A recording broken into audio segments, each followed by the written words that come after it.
Welcome to the Face of Music podcast. What is up, everybody? My name is Matt, and I'm your host. Welcome to episode 26. As always, we have your top 10 songs of the week, news from the music world, and today's special guest, my friends Oceanside. You ready? Let's do it.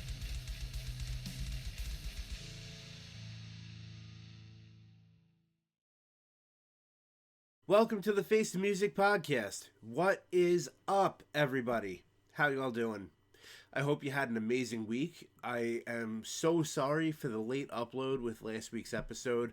I exported the file. I sent it to my phone so I can upload on the go because I knew I wasn't going to be around for the weekend. Turns out that the file that was exported was corrupt. So I couldn't upload until Sunday at the very earliest. And that was, it was a mess too. I was away from my computer the entire weekend, so I couldn't do much. So unfortunately, Monday morning is what it is. But regardless, though, I hope you all enjoyed the episode with Jason from I Kill Ya. Jason, dude, thanks again for coming on the show, man. I hope that you have a really, really solid closeout to 2025 and an awesome 2026, and hopefully we get you out to the island real soon. So, here we are. We're in episode 26. That's officially the halfway mark for a full year of the Face of Music podcast. So I want to ask you guys, what do you think so far? How do you like it? We are growing this thing together. We're growing one listener at a time. And I've been saying since week one, everybody who listens, who shares, who believes in what I do, thank you from the bottom of my heart. I don't take this for granted. I can't, I will never. It means so much to me that you're willing to spend a little bit of time with me each and every week. I have a lot coming up for the show. I have lots of cool features and projects going on that I'll be giving you more details on in the next week or so. So now would be just as good a time as any to go follow me on Facebook, on Instagram. It's really the only two places I'm active. I don't do TikTok or any of that shit. I am also working on getting some more big name interviews as well. So I have a few feelers out there. My fingers are very tightly crossed, but I'm probably shooting way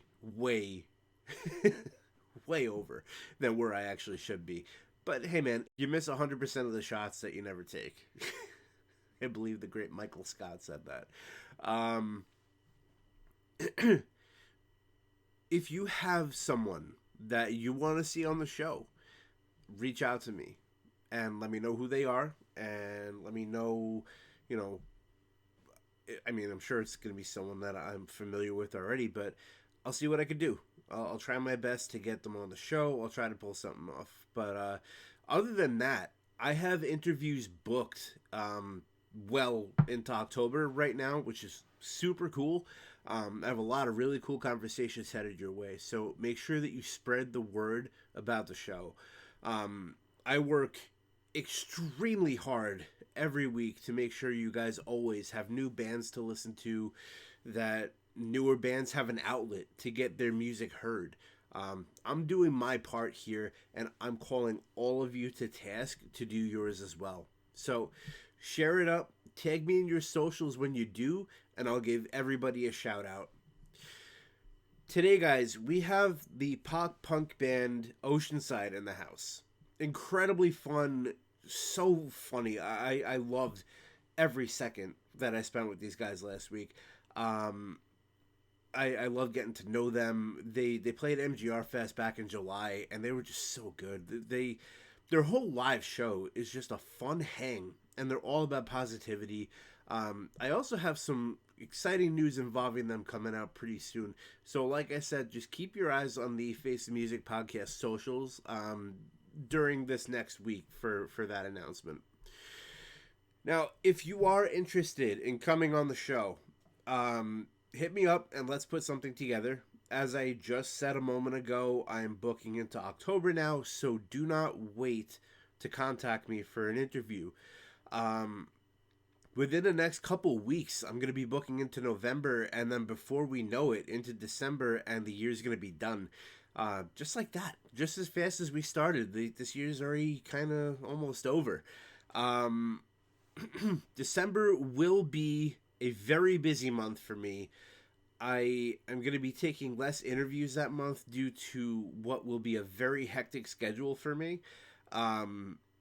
I have some cool stuff in the works as always, and I just don't want to. I don't want to pull it out of the bag too soon. You know, I don't want to give you guys what's going on up here, and then something goes wrong and expectations slide. So, I do have a lot of things going on for the end of the year. You'll hear about it when I need you to hear about it. But don't wait if you want to come on the show. That's the point I'm trying to make here. If you have if you're a band and like you have a show that you want to promote, hit me up. Just send me the flyer and I'll shout the show out. I'll try my best to get heads through the door for you. If it's new music, let me know. If it's something that you want to come on and talk about, let me know, and I will do my best to rearrange some stuff for you. If it's urgent, especially, you know, I'll do what I can. But the two best ways to get in touch with me, I check these the most often. One is my Instagram page. I am on that all the time. That's my primary social media platform. And secondly, just email me. It's on my phone. I have it on my laptop. I have it on my desktop computer. I always have access to my email. So, for all my first-time listeners, I just want to take a second and welcome you to the Face the Music family. It makes me very happy that there's new faces every single week. It's a really good feeling. I'm glad you're here. You know, when you're listening, it's our time to just kind of turn life off for a little bit. You know, I mean, I know these kind of run long sometimes, so I'll say for a little while every week. I can't say it's just an hour. It almost never is, but you know, when you're listening, I want you to feel like we're just hanging out, talking, you know. There's no insanity of life here. There's no bullshit, no politics, none of that crazy shit that's going on. No worries, no stress. I'm here to talk with you about all things hard rock and metal music, expose you to some truly kick-ass music, including minimally 3 unsigned artists every week, and bring you some fun and entertaining discussions from artists that you might know, like Chris Contos and Jason Bittner, for example, to artists that you might not know yet, but I feel like deserve your attention, like Oceanside, today's guest. But either way, I thank you so much for tuning in. I hope you enjoy, and let me know what you think. Now, for all my returning listeners, welcome back. Thank you for listening again, week after week. Thank you for joining me on another episode of the Face of Music podcast. You guys know what I'm all about by now. You know what's up. Much love to you all. I'm so thankful and so lucky to have your support. And just with every week, if you tag me in a post and you shout me out on Instagram, I'm going to shout you out on an episode. So, the same names every week. Thank you so much for the undying support, everybody. Dead Within Days, Gavel Down, Riff Haven Audio, Moongroove Records, Oceanside, John Gunther, Rob Moon, Mike Mars. Always sharing shit every single week. I see you. You guys are incredible. Thank you so much. So now, if you're listening, obviously, if you're hearing this, you're listening to the show, you're already doing the one thing that I want everybody to do. But the question must be asked, though, who else did you tell about the show? So let's make this big, guys. There's three ways that you could be a part of this movement. First, follow the podcast and listen every week. If you're hearing this, you're already doing it. This is the most time consuming part. This is the hard part. Number two, I want you to follow the Instagram and Facebook pages. Comment on posts that you find interesting. If you see something that you want to jump in on it. If there's a poll, throw your 2 cents in. This may be my podcast, but this is our community. And I like including you guys. I find you guys to be very interesting, what you have to say, and I feel like your voice deserves to be heard too. So your voices matter to me. If you see something to comment on it. Let me know. I leave comments turned on YouTube, on Spotify. You can always comment on my my Instagram or my Facebook pages. You can shoot me a message and tell me what you think of the show. Tell me what you liked, what you didn't like. Honestly, guys, your opinions help me. So, yeah. And the third and final thing I would ask of you is to just share the page, or a post, or share a link to the the episodes themselves. I have a link tree in my bio on Instagram, and I believe it's on Facebook too. But I'll put it up here to let you guys know about it. But share that. Let people know, like, this is how you can listen. This is how you can follow me on social media. All that kind of good stuff. You guys, the support means everything to me. And what I'm asking is so simple. It's so easy. And I would do it for you too. So if you have something you need me to follow or check out or shout out for you, hit me up. Give me everything, and I will do it right back in return for you. As I said about a minute ago, I do feature unsigned bands every week, and this is from all over the world. You or someone could actually find your new favorite band right here. I only promote the bands that I feel truly bring something to the table. Something worth paying attention to. So I'm not going to waste your time. I'm not going to go tell you to check out every single band that I come across, because I'm not going to lie to you. Every single band isn't worth shouting out. And that's a bold statement that I hate having to say, but there's so many bands that you're going to go see in a bar and you're never going to care about them again because they're nothing different. They're nothing special. My whole thing is I want to curate a community that puts these local artists in the same view as most people put the professionals. I'm not taking away from those bar bands. I'm not, because some of them are just fun to listen to. It's a good night out, but they don't take themselves seriously, and that's the difference that I'm trying to make here. Is that the bands that do take it seriously, the bands that do grind it out and do make a difference and do go out of their way to promote, those are the bands that I want to do anything and everything I can to help get them to the next level, because they deserve it. You work hard, you play hard, and it just makes you want to work harder, So yeah, I'm not going to waste your time with the bands on the podcast. If you see them listed here, they are 100% worth checking out. And again, if you take offense to this, don't. Truthfully, don't. I haven't come across many bands where I'm just like, yeah, I'm not gonna feature them,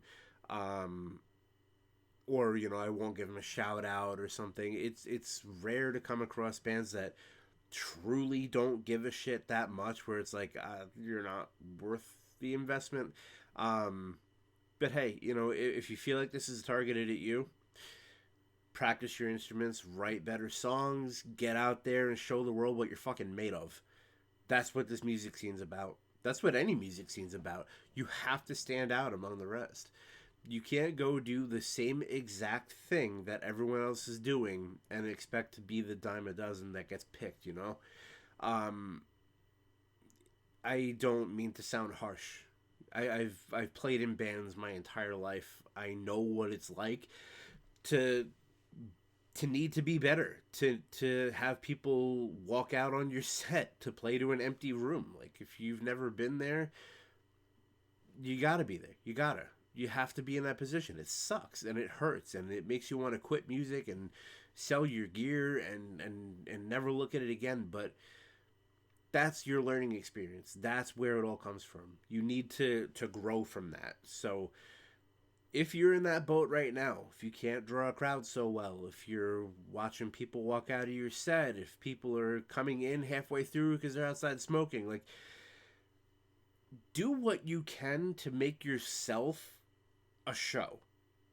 Bands quite often avoid the show, right?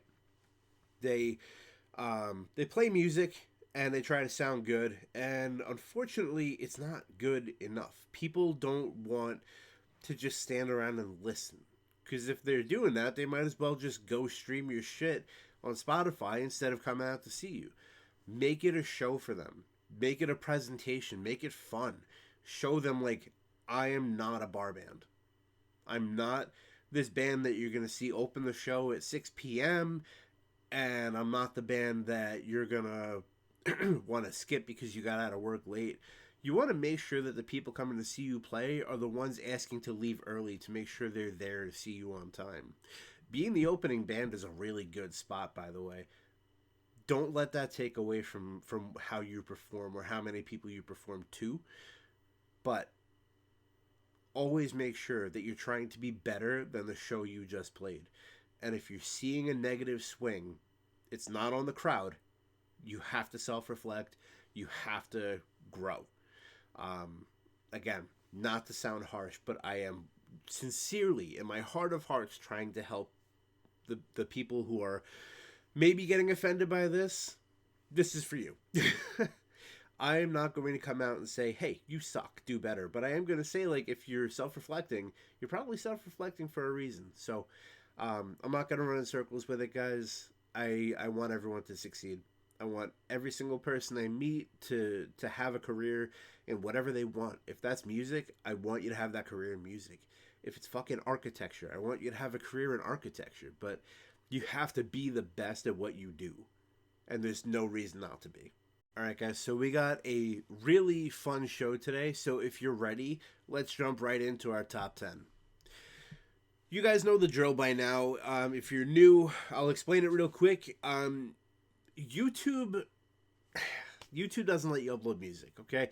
So you will hear all of the clips of the top 10 on Spotify episodes.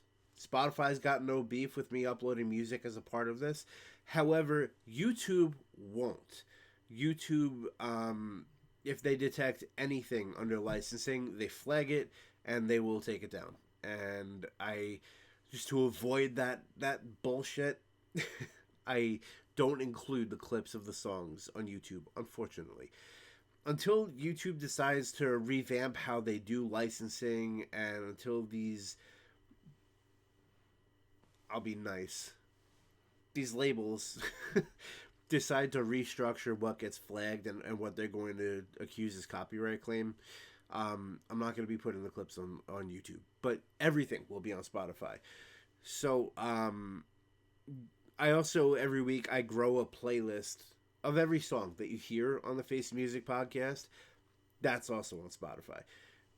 The code I always put up at the end of the top 10, and it's on all of my socials in that link tree that I mentioned earlier. So 26 weeks in, guys, we are over 270 songs.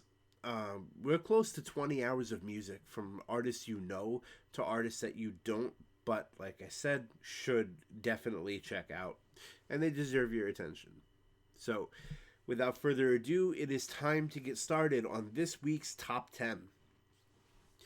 This week we will be hearing from Tala from Soulfly. I got the brand new song from Alter Bridge. Electric Callboy pays homage to Sum 41.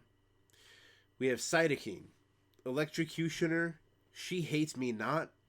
We have today's special guest, Oceanside, Valoria, and the brand new track from Amy Lee, Poppy, and Courtney LaPlante.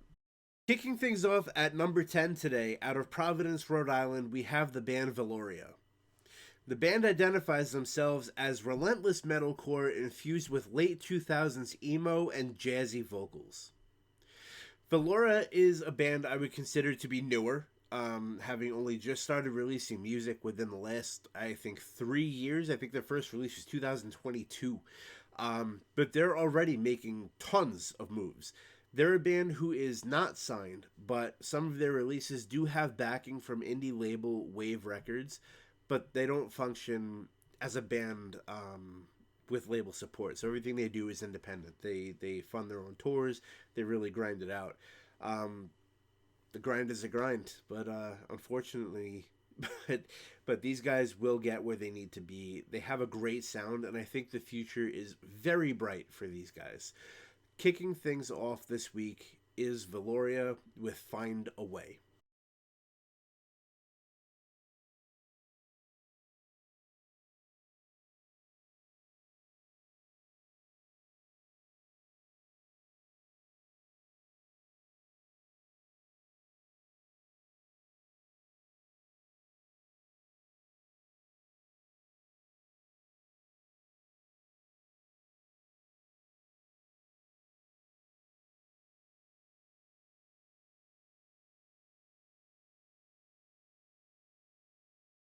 Number 9, making their fourth appearance on the top 10, German rave metal band Electric Callboy. Callboy are a band that I will always speak very highly of. Their music will always make me happy. They're a band that appreciates life and making the most out of it while we can. Now, at the very end of last year, the band's drummer unexpectedly left the group due to illness. I'm sure you guys heard about this if you were following the news. They were at the Good Things Festival in Australia. So, not only were they not in Germany, they were left drummerless in another country on another continent. And they also had just found out that Sum 41 had to withdraw their headlining spot due to an illness, and that they were going to be bumped up to the headlining spot on this festival. So this really put them in a position because their options are scramble and find a drummer for this massive opportunity, or be the second band to cancel due to an illness that weekend. So, being as Sum 41 was already in the area because they were supposed to play, and they they didn't have a drummer, they ended up hitting up Frank Zummo of Sum 41 to fill in for this one show. Um, they had one day to prepare. So Frank had one day to learn their entire set. Um, Now, Frank, if you guys are unfamiliar, Frank is an insane drummer. The dude's just a monster, truthfully. But he locked himself in a hotel room and he learned their entire set, front to back, overnight. Frank made a huge impression on the band at that show. They said that they barely even noticed that there was a different drummer sitting behind them because of how well he performed. After Frank's run with Sum 41 came to an end, the band, I don't know if you know, you should know by now, Sum 41 retired. They played their last shows. That's it for the band. Frank ended up getting recruited by Callboy for, I mean, just at the time being, just European tours, festival dates, and so on, while they were in search of a permanent drummer. Now, it hasn't been officially announced, but everybody is speculating that Frank at this point is an official member of Electric Callboy. Um, he's been working with them for a year. They have really good chemistry. He's recorded with them. I think it's safe to assume that Frank is their guy, but if they change it up now, I would actually be pretty shocked about that. But he's a great fit for them, and being as the band is gearing up to release their next album, which is rumored for November of this year, I can't see them changing drummers at the start of a touring cycle, at the beginning of an album cycle, which kind of brings us full circle to where we are today with this. Um, the band has released a few songs that will be on whatever upcoming release. It's on unnamed, unannounced so far, but highly speculated. They've released Reverie. They've released Elevator Operator. Um, they did not disclose whether or not Frank was on either of those tracks, but um, they have recorded one song with Frank that they just put out, which is, and they're paying tribute to Sum 41. The band is a fan of Sum 41. Frank is their old drummer, so it kind of makes sense that you pay homage to people that you look up to, but they dropped a cover of "Still Waiting" from Sum 41, which was so good. It's heavier than the original for sure, which is what you can expect from Electric Callboy, but it also gave them our number 9 spot this week. So at number 9, this is Electric Callboy featuring Frank Zummo of Sum 41. This is their cover of "Still Waiting."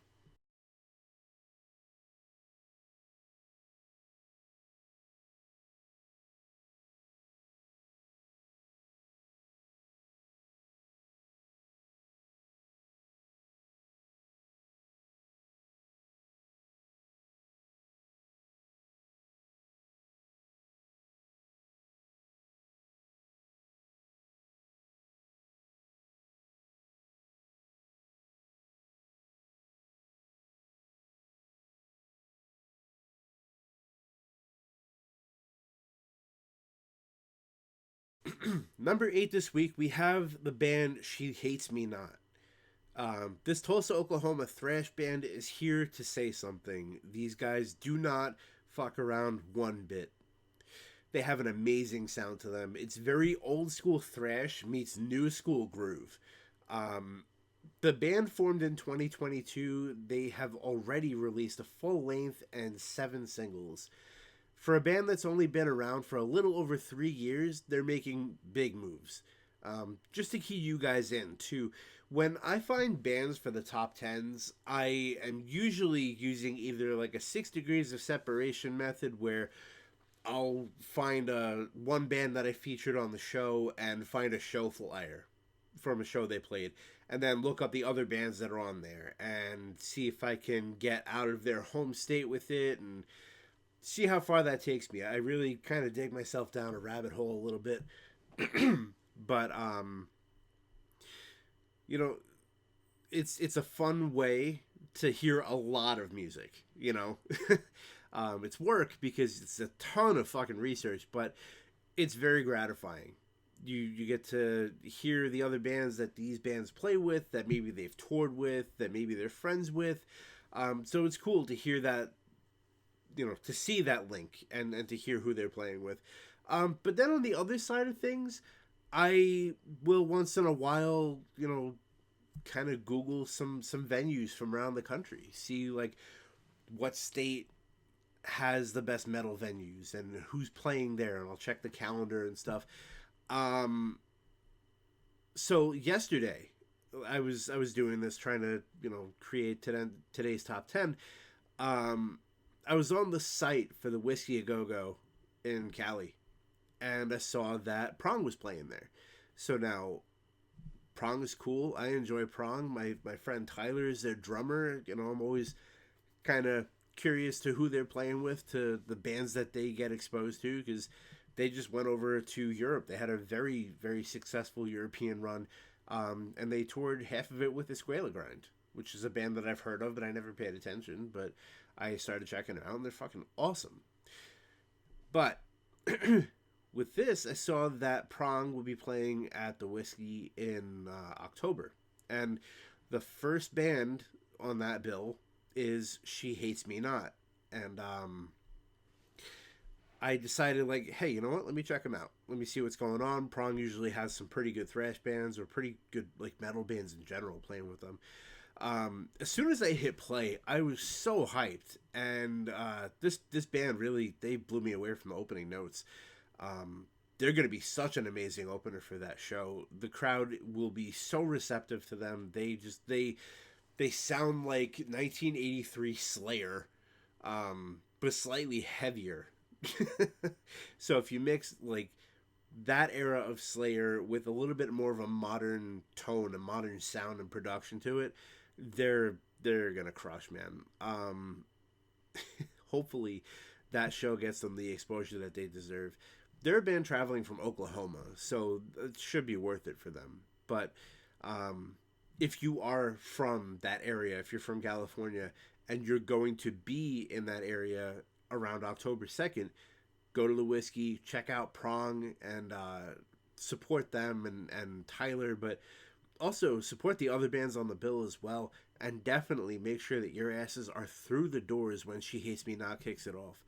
Don't miss these guys. The future of thrash is in such good hands, guys. At number 8 this week, this is She Hates Me Not. This is their new single, Mechanized Murder.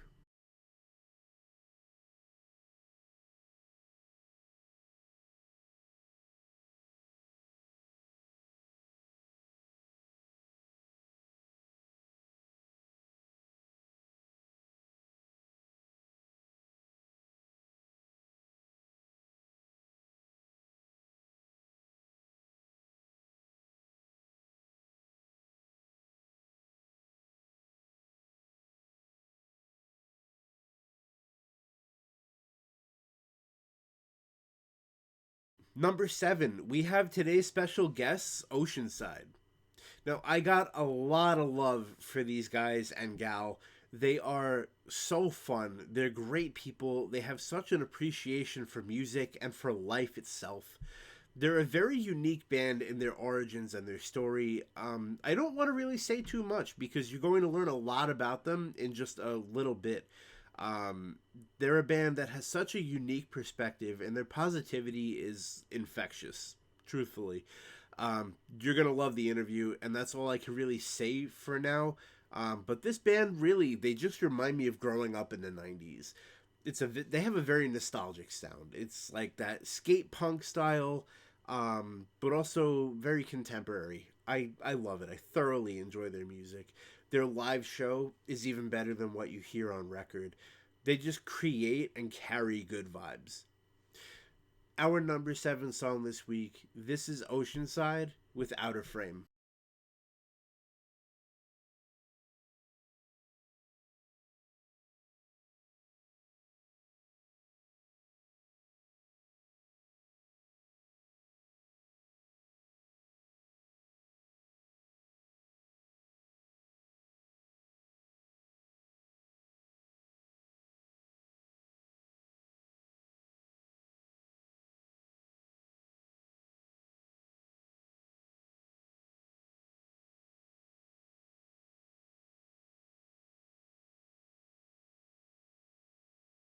Number 6, out of Pennsylvania, we have the new metal, experimental metalcore, mathcore, deathcore shit. They don't really fit into just one genre.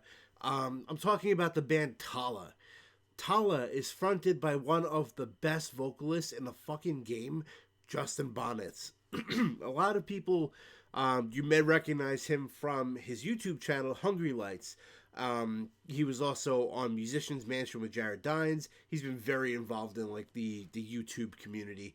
Also rounding out the lineup is son of drum god Mike Portnoy, Max Portnoy. Alex Snowden, formerly of Dollskin, and Derek Schneider on guitar. Joel McDonald, Ivan Little. Tala has been around since 2017 now and quickly started making waves in the music industry. I've had the pleasure of sharing the stage with these guys quite a few times over the years, and every single time was more of the most batshit crazy thing that I've ever seen. Going back to what I was saying earlier about making your performance a show, right? These guys are masters of that. The entire venue is their stage. Literally, they would go into the crowd, they would be climbing on fixtures, on pillars, tables. Justin hung upside down from anything he could. Most of the time it was a lighting fixture on the stage. They made every single performance something that you won't forget, but also something that you're going to keep talking about. So by just performing at their absolute peak, they had more people who couldn't wait to see them the next time they were here. A little performance goes a very, very long way. Showmanship is everything. Um, they they also like they started taking bigger tours with more well-known bands through the years. They've toured with Avatar, they have toured with All That Remains. They got plenty of festival spots, and after taking a little time off to write and record, they're back with a brand new single, a brand new album coming out, and they're about to hit the road again. So make sure that you see Tala when they come to your town. Go follow them on social media for all updates involving new music, touring, all that good stuff. At number 6 today, we have Tala with As Fate Undoes.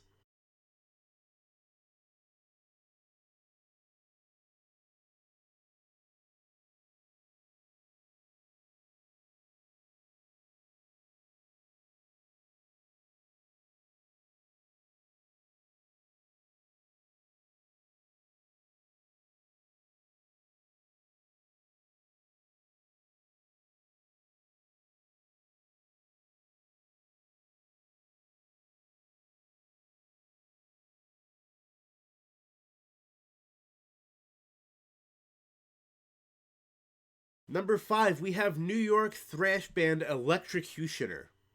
I featured these guys a few weeks back, and they're back again today, and they're scheduled to come on the show in just a few weeks as well.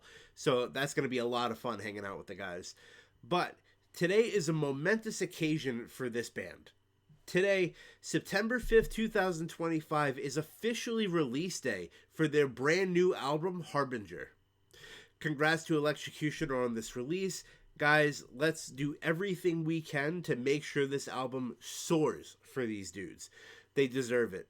If you know anybody in that band, you know how fucking hard they work on their music. You know, from touring to recording to writing and making what we hear as a consumer the best possible product. Go listen to Electrocutioner's new album Harbinger, out now, out today. Go see them when they come to your city. Follow them on socials, but get your ears on these dudes. They're one of the best thrash bands I've heard in a very, very long time. And for a three-piece, they bring so much energy and so much power to everything they do. At number 5 this week, open a cold one, guys. Turn it way, way up for Electrocutioner. Congrats on a phenomenal record, my friends. This is Electrocutioner with Lightning Sacrifice.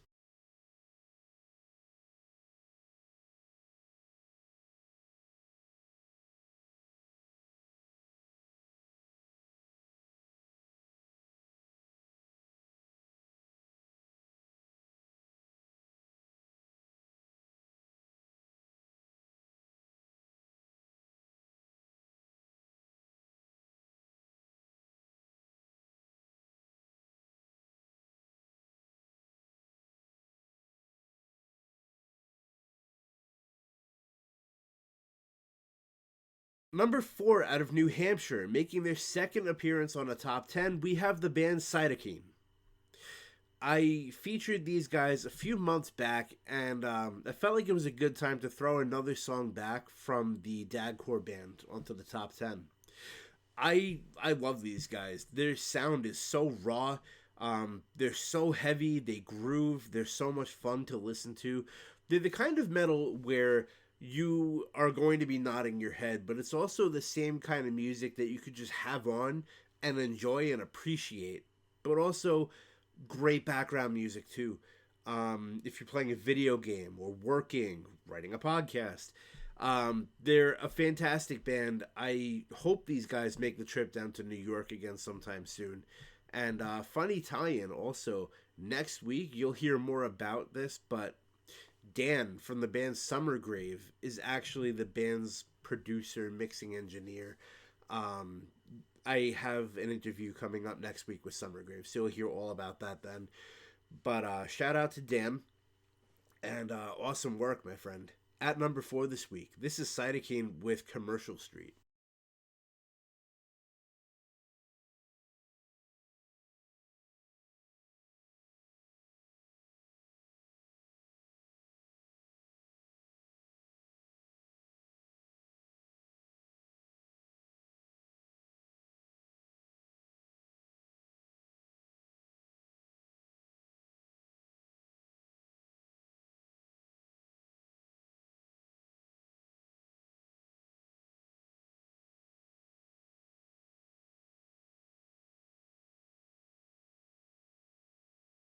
let's do a real quick recap before we get into the top 3 songs of the week. So at number 10, we have Valoria with Find a Way. Number 9, we had Electric Callboy with Still Waiting. Number 8, She Hates Me Not, Mechanized Murder. Number 7, we had Oceanside with Out of Frame. Number 6, we had Tala, As Fate Undoes. Number 5, we had Electrocutioner with Lightning Sacrifice. And at number 4, we just heard from Cytokine with Commercial Street. At number 3 this week, out of Phoenix, Arizona, led by Brazilian metal legend Max Cavalera, we have Soulfly. Soulfly has been around since 1997. They were put together by Max after he left Sepultura in 1996. Their debut self-titled album came out in 98. Their last album came out in 2022, so it's been a little while since we've heard from these guys. The band is now gearing up for the follow-up full-length that'll be dropping October 24th of 2025, entitled Kama. Or Chama. Not sure how to pronounce it. Don't crucify me over that, guys. But Max Cavalera, oh god, speaking of all-time fuck-ups, Max Cavalera is royalty in the metal world.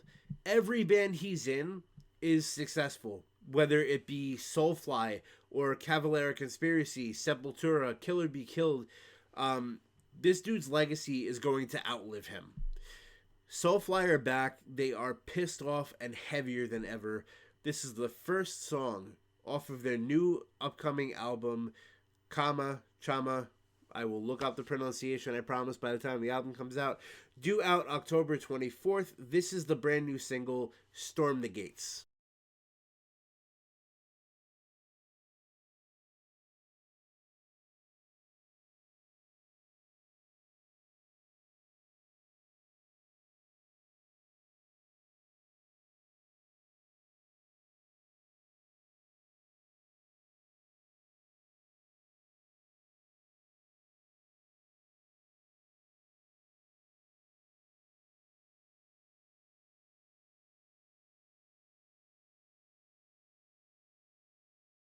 Number 2, we have a really unique song drop yesterday, and I'm sure that you guys have heard it by now. I hope you have. I hope you've taken the 5 minutes to check this out.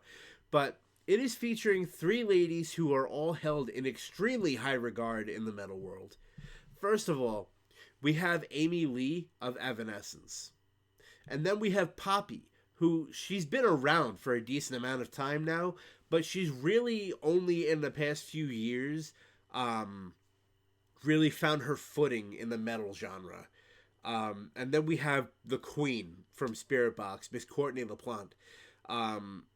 Yeah, I thought about doing the Poppy joke, but dude, it's so played out at this point, like it's barely even funny. But if you guys don't know about it, go look up, interviewing Courtney at the Grammys, I think.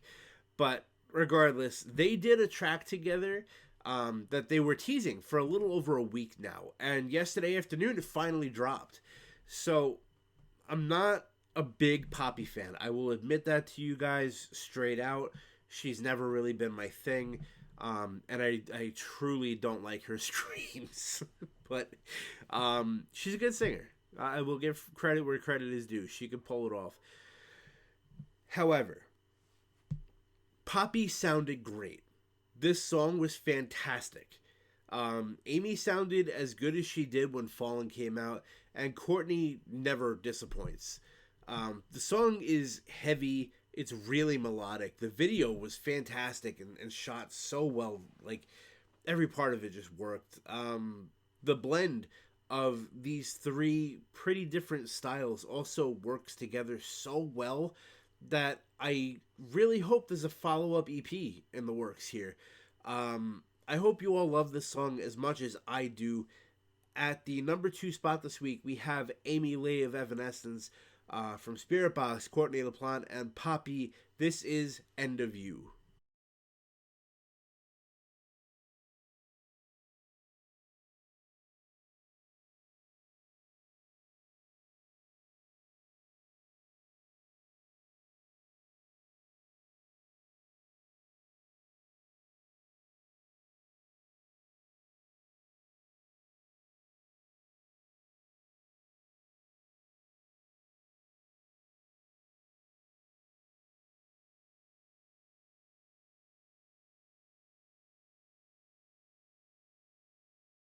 And finally, our number one song of week 26.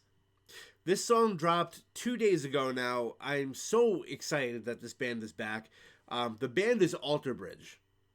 Alter Bridge is a band, for those who don't know, who comes from two different places. So, one band who was well into the stratosphere, but on the verge of a massive collapse, and the singer who was collaborating on something new. So the band was Mark Tremonti, Brian Marshall, Scott Phillips, with frontman Scott Stapp, who you may know as Creed. I don't need to tell you who Creed is. Everybody knows Creed, whether you love him or not. You know your ass still screams the lyrics to Higher every single time you hear it. The band was falling out with Stapp, and Tremonti, Marshall, and Phillips. They started they started working with Miles Kennedy when Creed went inactive in about 2003 or so. Um, in January 2004, they announced Alter Bridge, and by June of 2004, Creed was done. They had officially announced their breakup. So, Alter Bridge was the band that Mark Tremonti really needed. Um, what he did with Creed was amazing. His guitar work was truly fantastic, but he was definitely being held back from his full potential. Alter Bridge let that dude fucking cook, and Mark Tremonti quickly became the player that we know him to be today.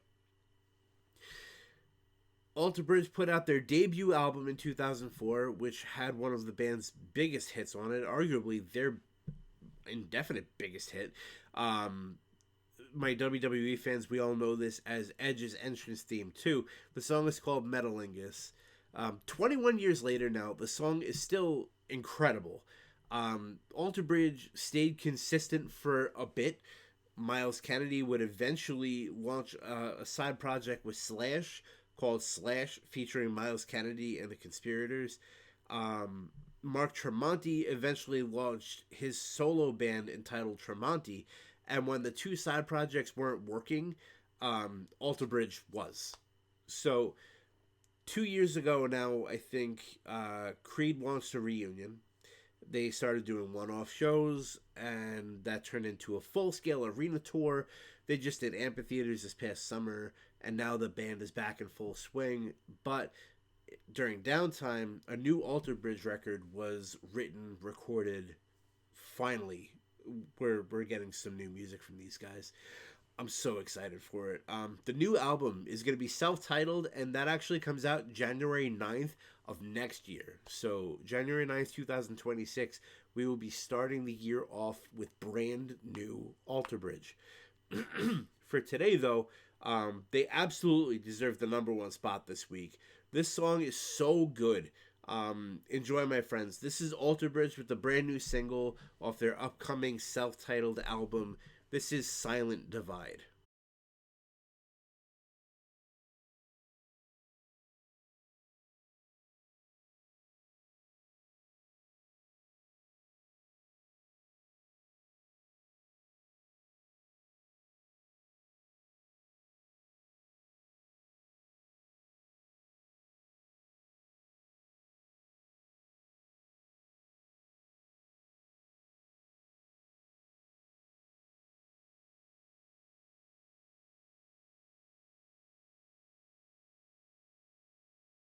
You can check out the full songs on the Face Music Top 10s playlist on Spotify by either searching or scanning the code that is on your screen now.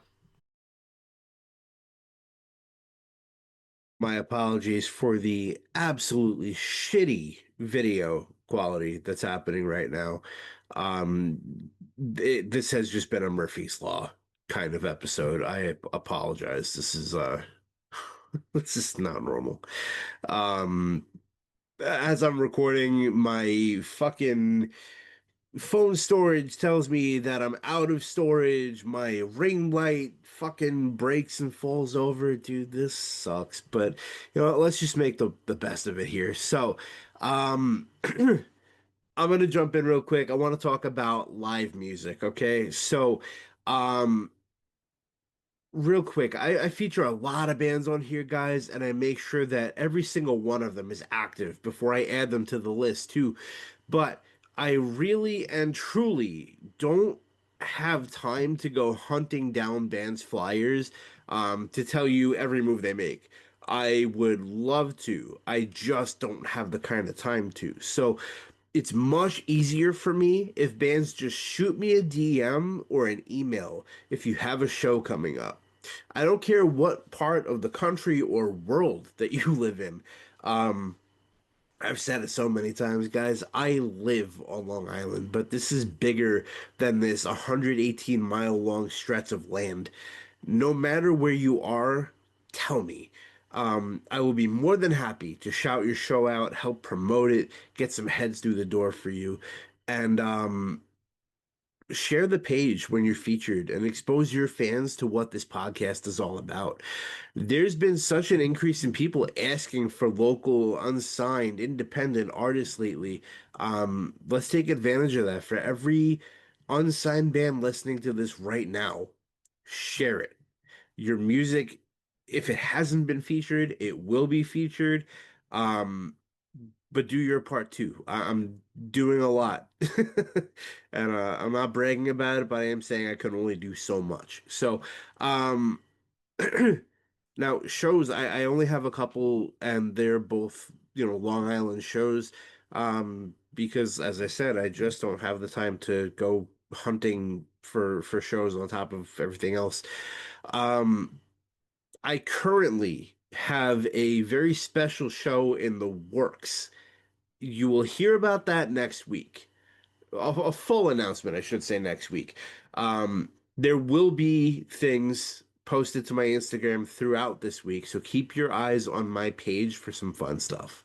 But October 11th, 2025, City Sound Studios in Ronkonkoma, New York. We have horror metal band Uchikatsu taking the stage, featuring the highly anticipated return of the Stitched Up. Also performing, we have Take the Flame, Gas Leak, and Letters to Milena. 6:30 p.m. show starts. It's $18 to get in. This is an all ages show. There will be no alcohol at this event. The next show that I have to talk about, I've mentioned a couple times already, but every year, three bands put on their annual Monster Mosh Halloween show. The bands are all friends of the Face of Music podcast. Resist the Temptation, Dead Within Days, and Pathmaker. Every year, same location, Polish American Independent Club, Port Jeff, New York. This year, they have Terrigenous opening the show. Both Resist the Temptation and Dead Within Days are releasing their EPs at this show. Pathmaker is going to be headlining that night. Tickets are $20. Each band performs a full set, usually throws a couple covers in. Pathmaker is known to do some very outside of the box stuff too. Costumes are heavily encouraged. This is a Halloween themed show. There will be a costume contest. The whole thing takes place November 1st, 2025, which is a Saturday, so there are no excuses. This event will most likely sell out, so guys, do not wait. Contact the bands to buy your tickets, and with admission, you get all non alcoholic beverages included for the night. The show starts at 7 p.m. I will see you guys there. I mentioned this last week because it is that time of year for anybody who is interested in symphonic Christmas metal. The Trans-Siberian Orchestra just announced their annual winter tour, hitting 106 shows in just 2 months between their two divisions. They have an East Coast and a West Coast division. They perform identical sets, identical stage sets. It's very cool. Everything is very in line and very cohesive between the two. Different performers, very obviously. I believe the West Coast, they have Al Pitrelli, who used to be a Megadeth, as their lead guitarist over there. And on the East Coast, they usually have Chris Caffrey from Sabotage, Joel Hoekstra from Whitesnake. They in the past they've had David Z, who was tragically killed in the Adrenaline Mob bus accident a few years ago. But also with Adrenaline Mob, and Symphony X. Russell Allen is one of the singers with Trans-Siberian Orchestra. Russ is one of the best vocalists ever, in my opinion. He's incredible. But it's always a good time. It's rock and metal holiday music, so it's fun. I go every year. They'll be out here in New York, I think December 18th at the UBS Arena. But I usually end up going out of state or whatever show happens to fall on a weekend, just because weeknights are really rough. But check their website for all shows, and if you haven't seen them, tickets usually are pretty cheap. I think $80 gets you on the floor. Um, but go have a great time. Let me know what you think about it if you do end up going. Um, I do want to talk some music news. There's a few things that I want to touch on. Nothing crazy like last week with the Cradle of Filth bullshit. Um, it's really kind of been a lighter week, and it's a lot more drama free, thank God. But like for all my caffeine addicted metalheads out there, former Slayer drummer Dave Lombardo launched his own coffee brand called Double Kick Coffee. The can looks like a kick drum or maybe a floor tom, whatever.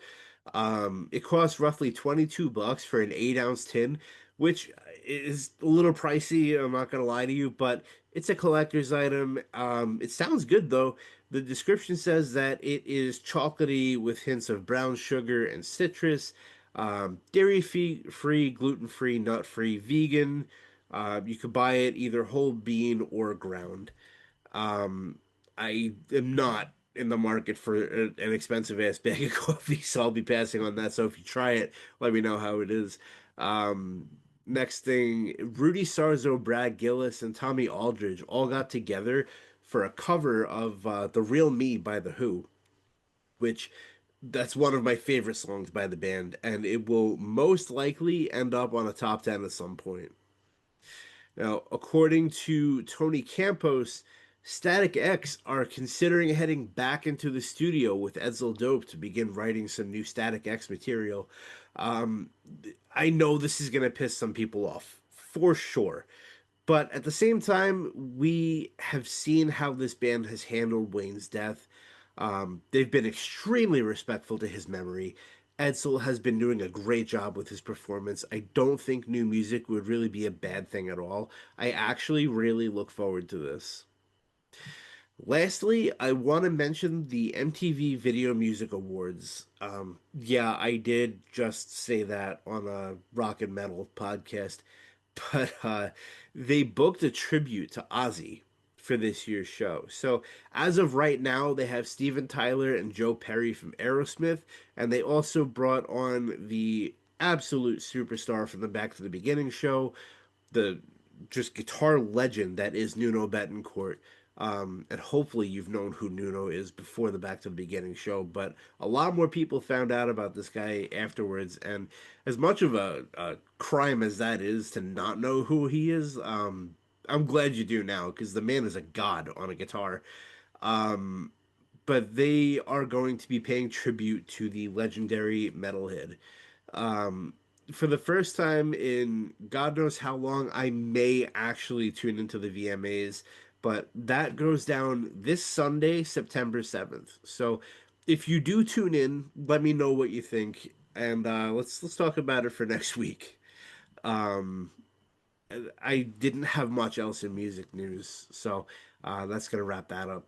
But if you guys hear something over the weekend, talk to me about it. I'll be more than happy to have a conversation with you about some shit. I'm always interested in that. So let me know if you hear anything cool over the weekend. Today, we have New York and Pennsylvania based pop punk trio Oceanside on the show. We had a great talk about the band's roots, their story, the formation of the band, the importance of positivity and overcoming the darkness that life throws our way. We also talk a bit about MGR Fest that happened in July. We talk hot sauce, love of music, and overall, a lot of laughs. Had a blast with James, Lily, and Vinny, also known as Oceanside. Welcome to the Face the Music podcast, my friends. So I'm sitting here with Oceanside. Welcome to the show, guys. Thank you for coming in. We have James, Lily, Vinny. James, you're from in guitar, right? Yes. Lily, you're bassist, and that makes you the drummer. Drummer and backups. Very cool. Um, So I met you guys at MGR Fest a couple weeks ago, actually a month ago now. It's Can't been some believe time, that. yeah. Yeah. Kind of flew. It's been like what, a month and a day, I think. Yeah, it's Which still is probably the best crazy. event I've been to in a Oh long yeah, for God, it time. sure. was so much fun. No, Sick. MGR Fest was great. It actually panned out beautifully from all the bands to like everyone who was in the motion of getting it together. I was really impressed. Yeah. Seriously. From top Shout to out to bottom. Moon Groove Records. Yep. Yeah, Got 100%.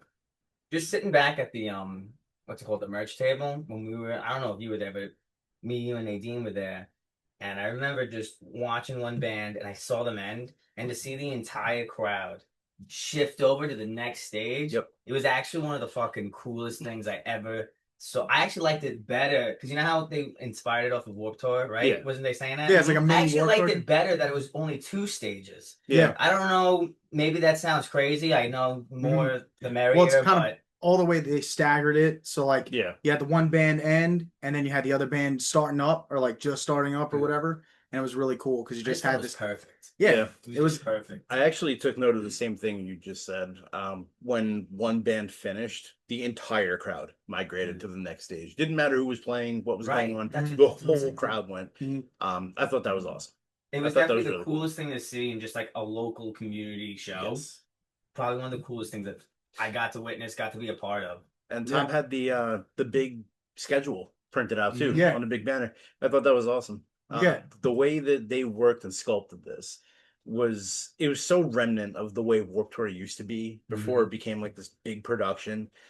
Not to say that like this wasn't a decent production. It was incredible, and they're already working on next year. It's gonna be sick. I can only imagine. We had a fight to get in though because we got in. I think we might have been one of the last bands to get in. Oh yeah. So I had to like beg Tom, like, put us on, please. You know what I mean? And then he did reach back out to us and was like, all right, well, look, I can probably get you in the beginning more. And Yeah. I was like, yes, we'll take it, please. Which Like, is funny that you were one of the last bands added because I think you were the second band announced.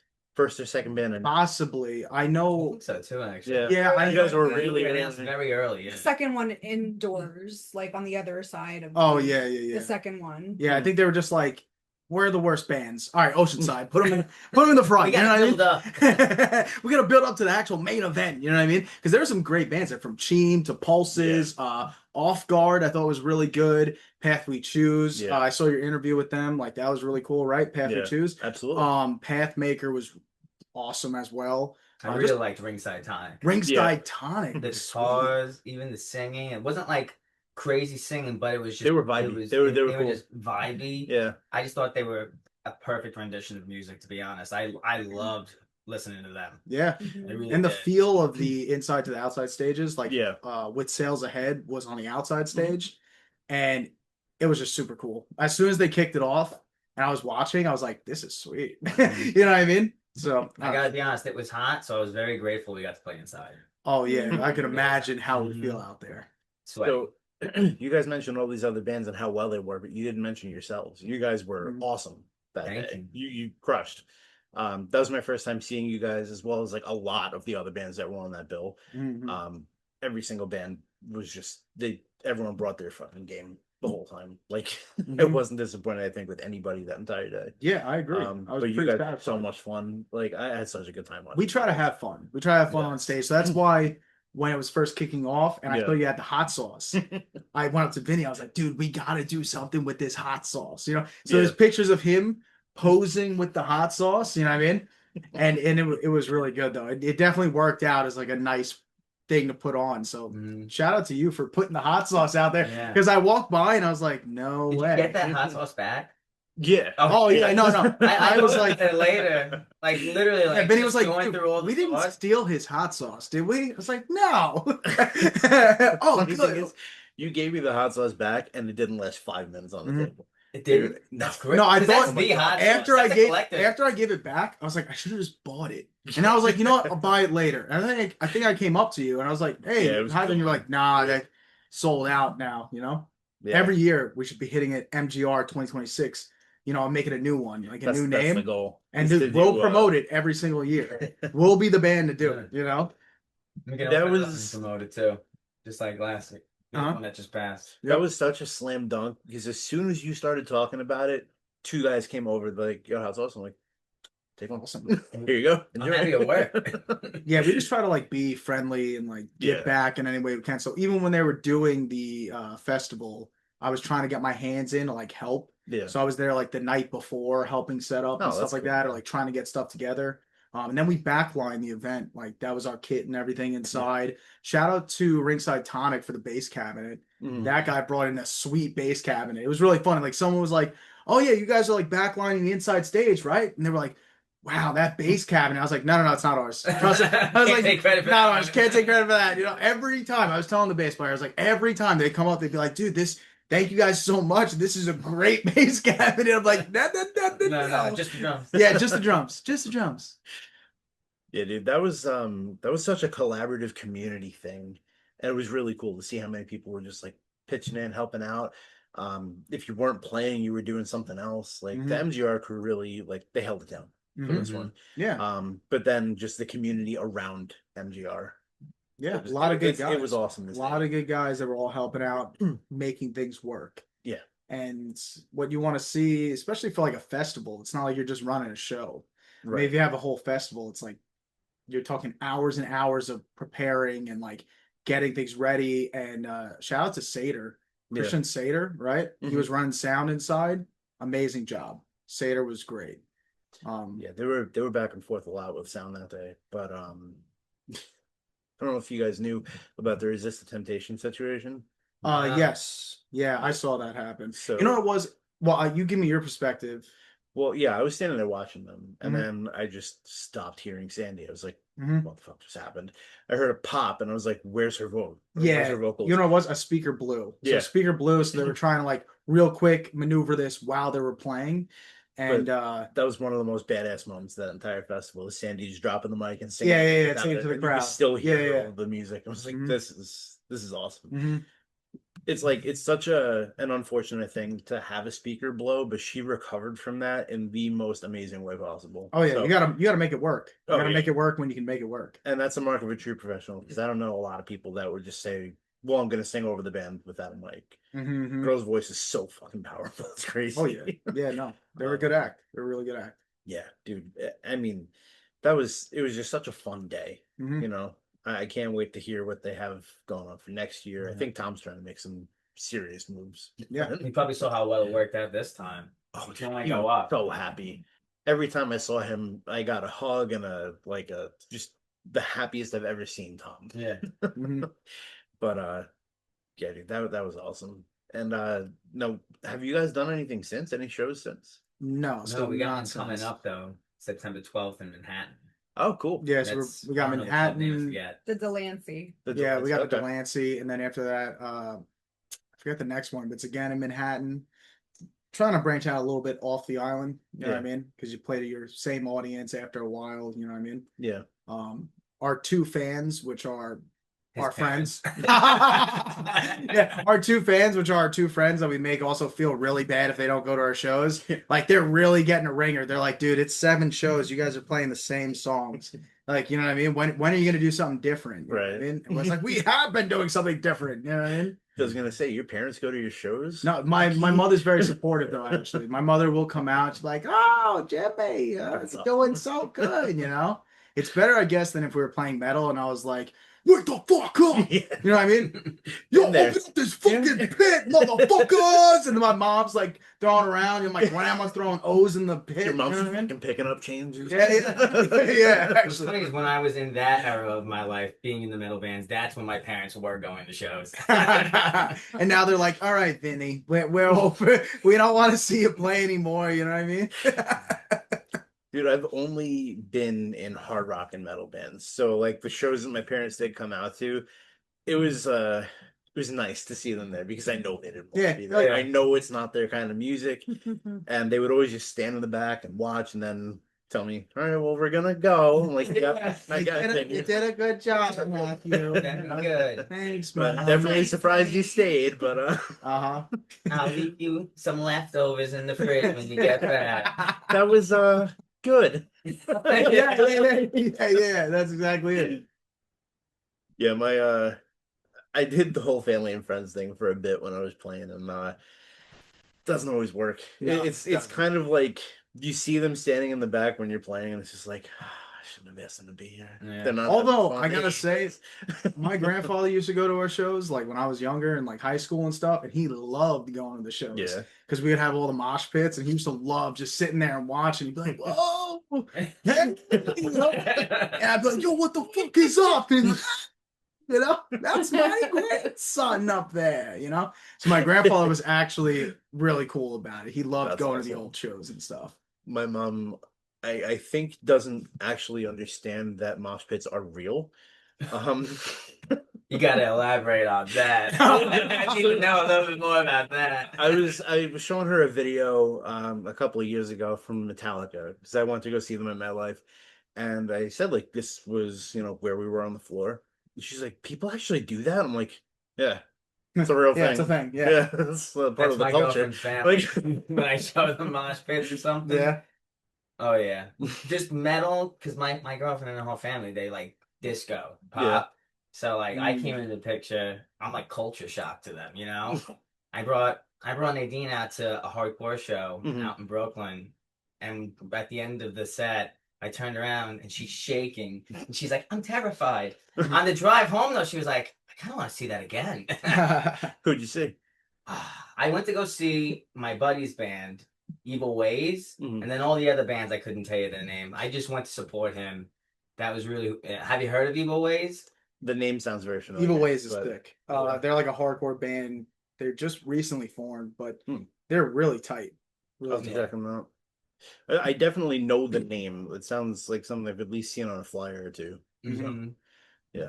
I'll are they playing around here at all? They kind of like they play Long Island, but they play Brooklyn. Yeah. I think they played Connecticut not too long ago. Like It's a better hardcore scene out there. it really Yeah. is. Yeah. The I Long got Island nothing but hardcore respect scene for the is hardcore scene. They're so tight knit. yeah. It's crazy. That's not a scene you want to mess with either. Yeah, No, like it's not. and they just threw it was like Koyo. What else? Oh my god, a ton of great bands that just played a backyard show. Yeah, I just saw the choir. Oh my god, what a Right in Lindy. Mhm. Koyo, Humankind, and I forget the other band name. They're all really good, but you see the videos from it, it's like, Yeah. holy shit! Dude, The stage dude diving jumped. off of the Yeah, the dude roof. jumped off the roof That's it. and backflipped or front flipped into Yeah. the crowd. You know what I mean? Speaker over too. Yeah, yeah. Wild. You know? I wonder if that's the same house that that Taking had Back the- Sunday. Yeah, Yeah, Mhm. I believe so. Yeah. because it looked familiar. Mhm, But mhm. that's crazy. And like to have two shows in Lindy like that, the neighbors have to be Oh, yeah. coolest fucking neighbors. Yeah, they Oh, gotta yeah, support definitely. it. Yeah, definitely. Like you have to pay them all for something. Yeah. Like Mhm. Because you know that's going loud and late, you know? I used to be able to not even have band practice in my old house without my neighbors complaining. Yeah. I'm like That Start sounds knocking on the familiar. door. Yeah. Sounds You know? familiar that for was us. downstairs in the middle of the afternoon. They were complaining about Yeah. it. Right. Shout out to our neighbor Mellis. She does not like us. No. I guess that's one of those moments where you should be glad you're not a metal band. Yeah, right. Draw. And they're like, what are you saying? We don't even understand, you know? So angry. Who heck? You're worshiping the devil again? Yeah, I exactly. always hated that misconception. So Dude, it's such a bullshit it's so misconception. you meet people in like a pop community or something, kind of dicks. I hate Yeah. to say it, but then you meet metal, rock people. Everyone's all love. So I hate that Yeah. misconception so much. I my least favorite crowd to deal with is country crowds. Yeah. I hate dealing with country Spill the crowds. tea. So you go to a Warped Tour or a metal show or something, and you like look around the parking lot, let's say like Jones Beach, and everyone's throwing their trash away and everyone's nice and clean and like handling their shit. And then you go to a country concert and just there's fucking trash all over the parking lot. No one's throwing anything in the garbage. Everyone's drunk, everyone's sloppy, throwing up all over the parking lot Just into their cars. disrespectful. It's like it's a whole role swap of like country crowds are what you would perceive metal crowds to be. Right. And metal crowds are the cleanest, nicest, like just the most welcoming. I wouldn't go so far with that first one. Cleanest, tough. Listen, I mean, not I'm everyone- not for nothing, but I see some guys selling deodorant at their. I was gonna say not at their everyone's merch tables, deodorant. You know, Shout out to Jeff and Rage, who's selling deodorant at his merch tables. He's on to something. That's a baller move. You know, he is on to something. I know you marched for an hour. Here's some deodorant. Yeah. Smart. You need it. Yeah. My buddy owns Rip and Shit Gaming in Deer Park. Oh and, yeah. I'm a that's- huge nerd, so That's okay. a spot where I feel that they can benefit from Oh yeah, the definitely. deodorant vending machine. No, I would go to Rip and Ship a lot for like magic events Yeah. and stuff like that, and yeah, I would just hand out deodorant. I'd be like, "Here, guys, choop choop choop." You know what I mean? No, yeah, but I would go there frequent flyer of Rip and Ship. You know, shout out Dean and all those guys that are involved in that. So when they had their first store, the one that was like next to the Dunkin' Donuts, I was there on their first day, within hours of their opening. And I get there, I go inside, I was like, this smells like they've been open for a year. It's the most gnarly shit. Yep. Like, wow, dude, you gotta spray something. You gotta get some Febreze in here. Yeah. Like, well, listen, when you're playing a Magic tournament, okay, and you got two moves to figure this out, and you got to either way, you start sweating, you start like hyperventilating and shit. You know what I mean? Like when you're playing Magic and you're in an intense tournament, then money's on the line. You bet I'm sweating. Yeah, You but know? did you prepare?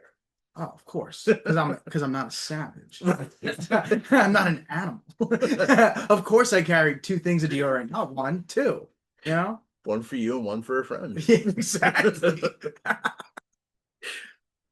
That's fun. That's so funny, but it's fucked up. But yeah, like card stores and shit are just notoriously smelly like that. Mm-hmm. So, and a lot of those people go to metal shows. Yep. A lot of neckbeards. Oh yeah. We're all Shout about out to all the neckbeards. Shout out to all the neckbeards. They keep the scene alive. They do. There is no hardcore scene if you don't have a fucking neckbeard. Yeah, the neckbeard is probably the heartbeat. Yes.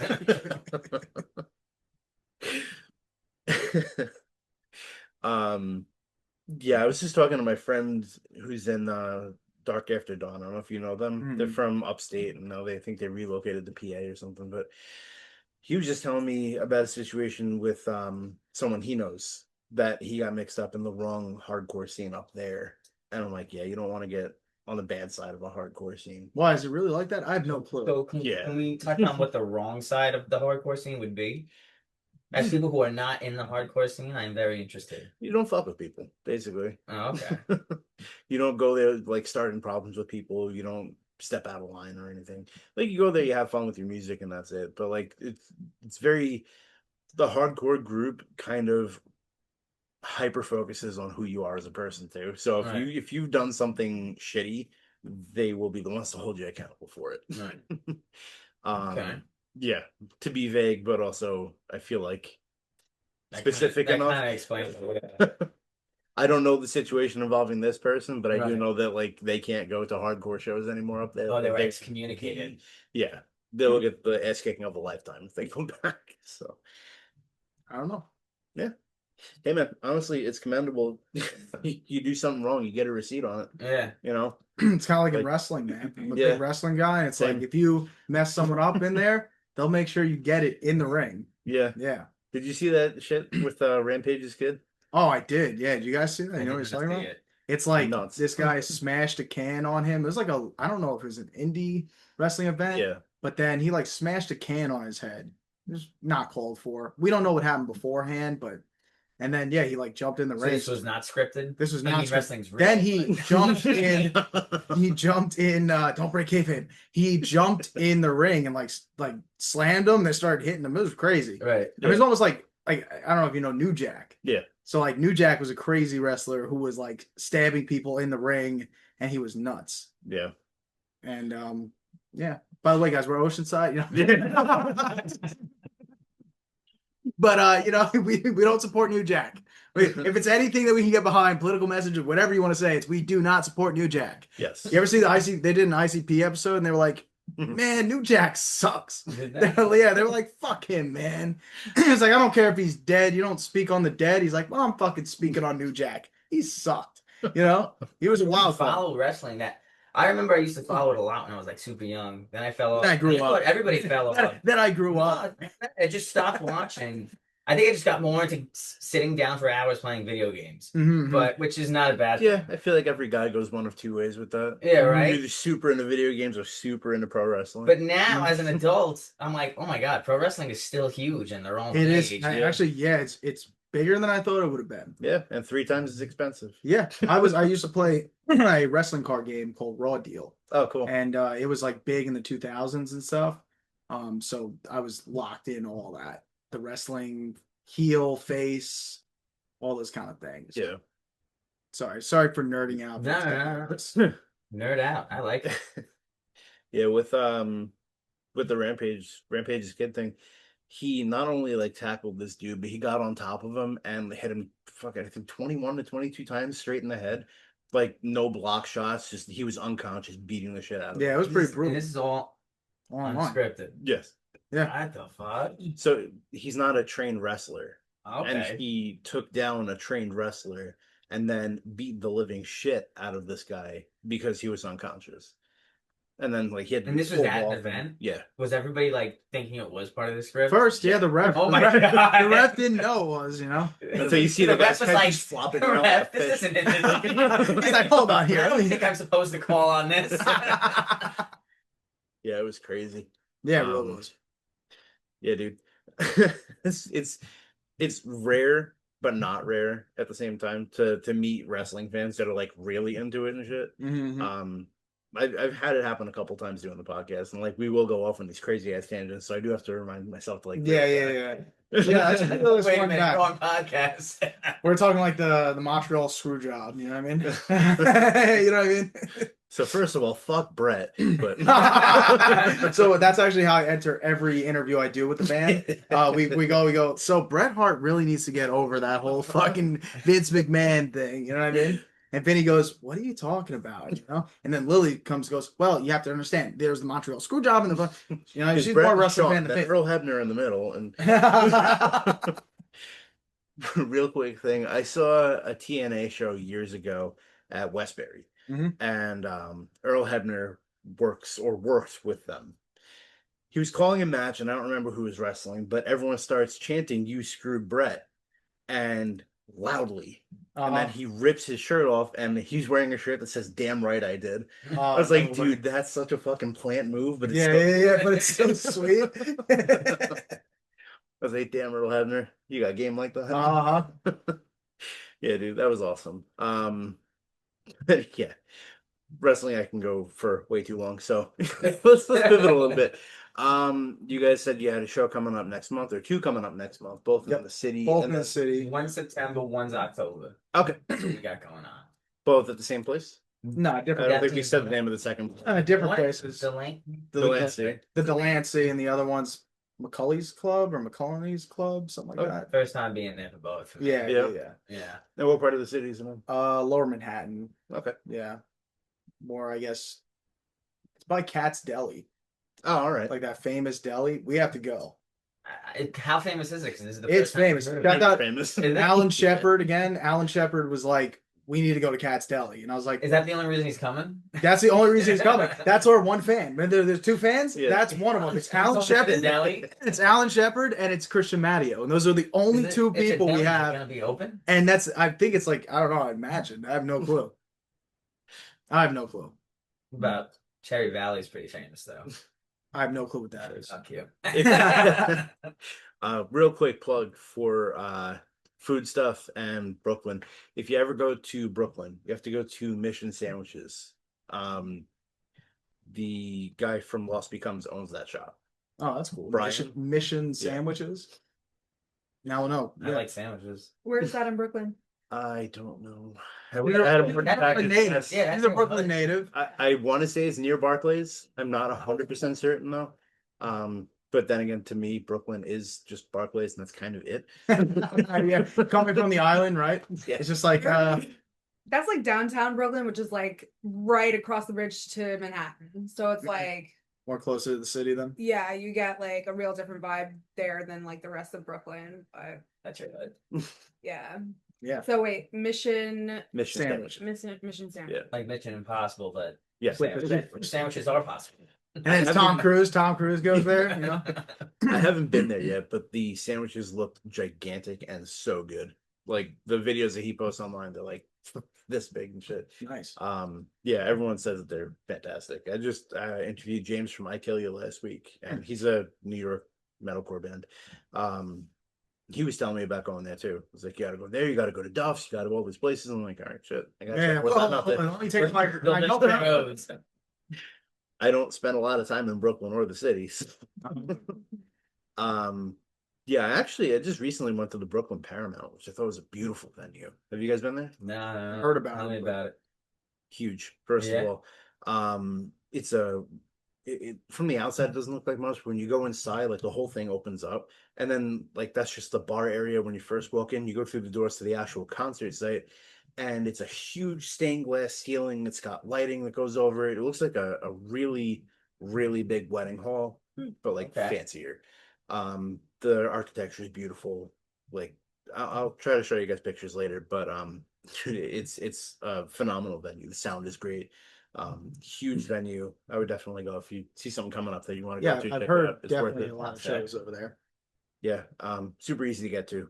I mean, I don't know where you guys. Where you're from, Well, Oceanside, right? No, we're not. We Oh. get that all the time. Though we might as well just tell people we're not from Oceanside. You Yeah, know that's what I mean? crazy. Or we That's lie. what I joined and I was like, lie Oceanside. and just say, "Oh no, we're from Oceanside." Yeah, you know what I mean?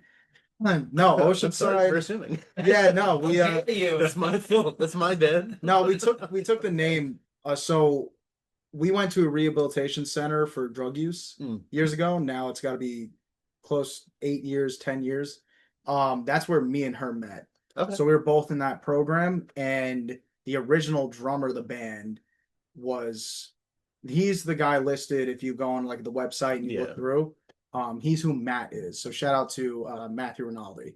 But he was the original drummer of the band, and we started it while we were up there basically in rehab. Mm. And I recorded all the EPs while I was there. He played the drums on it and stuff. He was like getting me equipment while I was in there, you know. And yeah, and then that's where we met while we were up there. So then we started playing music up there. Not exactly in Oceanside, just in other projects they had for the program. Like a lot of the guys, you know, you go to get clean and they have like a whole band ensemble thing that you can join. Oh, that's And cool. you start like, yeah, it was sweet. It was really cool. Really That's cool a place. super positive outlet. Yeah, That's really cool. Dynamite Youth Center. So shout out Dynamite Youth Center. And all the staff members that were up there, from Jesus to all the other guys, Rod Cash, that were making things work for us, Austin Chiarello. I mean, But without yeah. that place, though, Oceanside wouldn't even be a thing. No, without Dynamite, we wouldn't have had Oceanside, because not only was I trying to get my life together, and get off of drugs, you know, and get clean. Yeah, there's no way I would have been able to do this project, because when I was in there, I had the idea with Matthew Rinaldi to create a project that was more geared towards helping people who are struggling with addiction. So that became the motivation for Oceanside. Okay. Was to kind of take my story, her story, and at the time Matt's story, and kind of turn it into this. Let's try to do something positive. You know what I mean? Like take kind of what we went through, make music that's somewhat sometimes about recovery and whatnot, and spin it into like trying to help people and stuff. Which is awesome. And I know a lot of people who've gone through the program and stuff, and I applaud them. And I applaud you guys, because that's not easy. Yeah. It's not something that I see too many people have a smooth time doing. So I commend you guys for getting out the other side of that. Yeah. And I'm glad you did. I'm Yeah, glad of course, to of course. have you guys here today. I'm glad that you are who you That's are why we today. mention it at the shows. Like we always say, oh, like if you guys purchase anything from the merch table, we donate a portion of the money towards fighting addiction. Because at the end of the year, we plan to like donate money towards Dynamite Youth Center, sort of as like a, here you go. Hopefully this can go to helping someone somewhere, you know what I mean, through the program. That's awesome. And then, yeah, so then that was, the original band was us three. And then Matthew and Ollie moved out of New York. Oh, okay. And then, so we got stuck with freaking this guy. Jeez. Shaking the boat. No, tell your story then, how you got in all this. I honestly just begged them because I wanted to be in music. I hadn't been in a band for years. And I sang my whole life. Okay. So I had no drumming experience prior. and I would just be like, I'll learn drums, which I didn't blame them because like, who the fuck wants a drummer with no experience? I did not blame them at all, and they were looking for a drummer for so long, and finally, after like the final time, they said no. I was like, next year, when we still don't have a drummer, remember me. And then they still didn't find a drummer because who the fuck wants to play for them? Who wants to play for that shit music? Yeah, but they couldn't find a drummer, and then they were like, "I guess we got no choice." And, But Vinny, yeah, and thank God for that because like I was able to re-enter just that musical outlet in my life, which helped me a lot too. Yeah. And I have my own like store. Like I didn't end up going to a rehab or nothing, but I definitely have had my own battles and we've known each other. But going into the band, Yeah. growing our relationship actually has helped me fighting my own personal battles. Very cool. So that's honestly why Oceanside is very important to me. It's helped me out, which is really the ultimate mission of the band. hell yeah.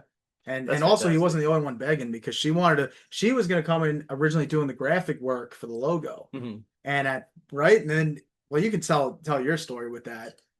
Well, I really wanted to be the bass player, and he wasn't really letting me because I wasn't such a fan of the music. And Lily, just so you know, so anyone watching this, sorry to cut you off, she does not like any of the music that we play. to this day, Like I'm telling you, she is the toughest. Song, you like, She is the I toughest. feel like a few songs. She is the toughest critic we have.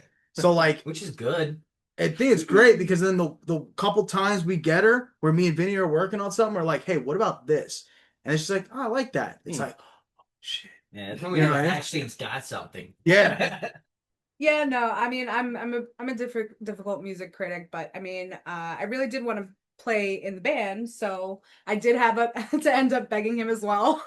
Well, so what's funny though, I guess a lot of this whole like really trying to like let me in the band is because this was so personal to me. Yeah. Yeah. This was This guy's taking like Axl Rose. No.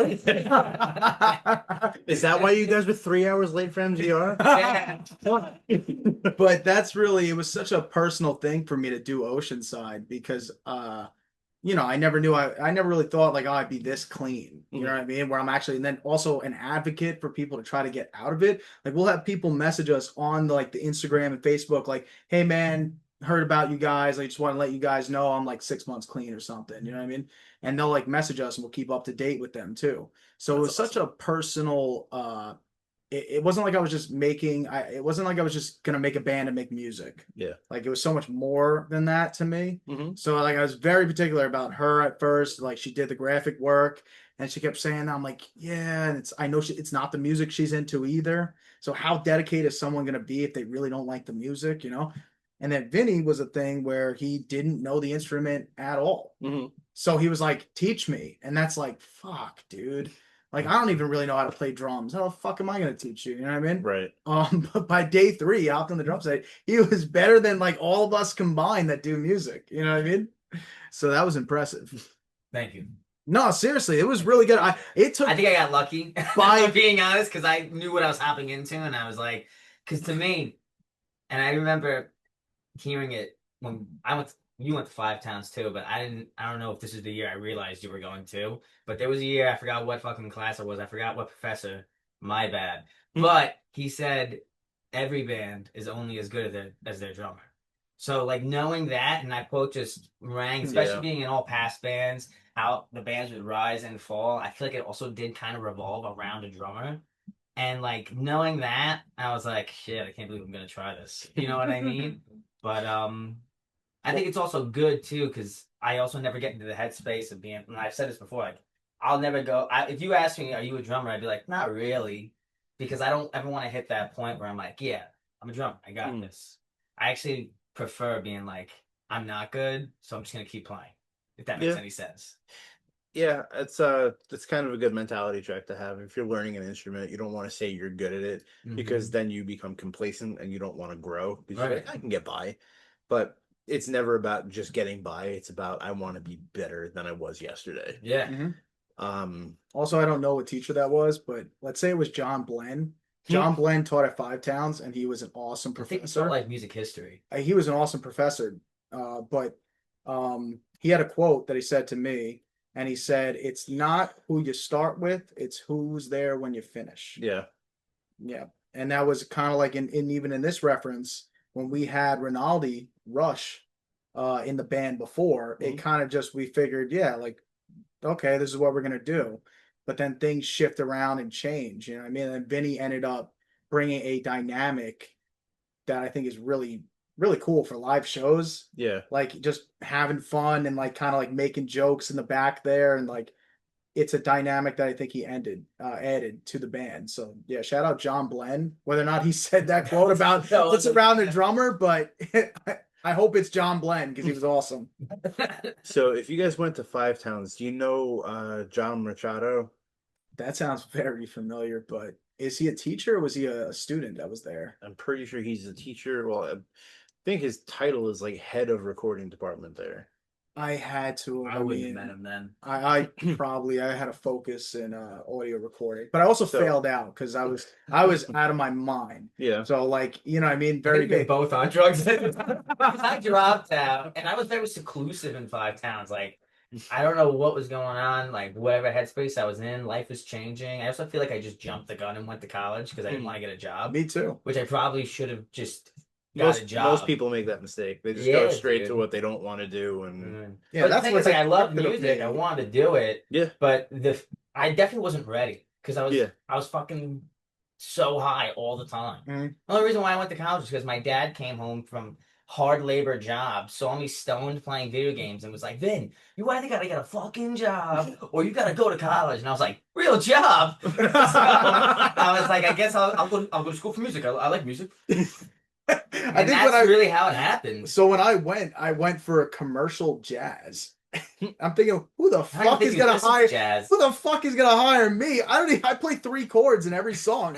Who the fuck is gonna hire this guy in commercial jazz? What the hell am I? What am I gonna go and fucking So that was what I went for, and I had a focus in audio, so possibly I might have. That name sounds familiar there. I always ask when I hear someone went to Five Towns because I interviewed Bleed the Gods. That's John's band, and I told him like I wanted to get involved in audio recording, and he told me to like stay in touch with him. Saw them play. We exchanged phone numbers. They're a great band, by the way. Shout out Bleed the Gods.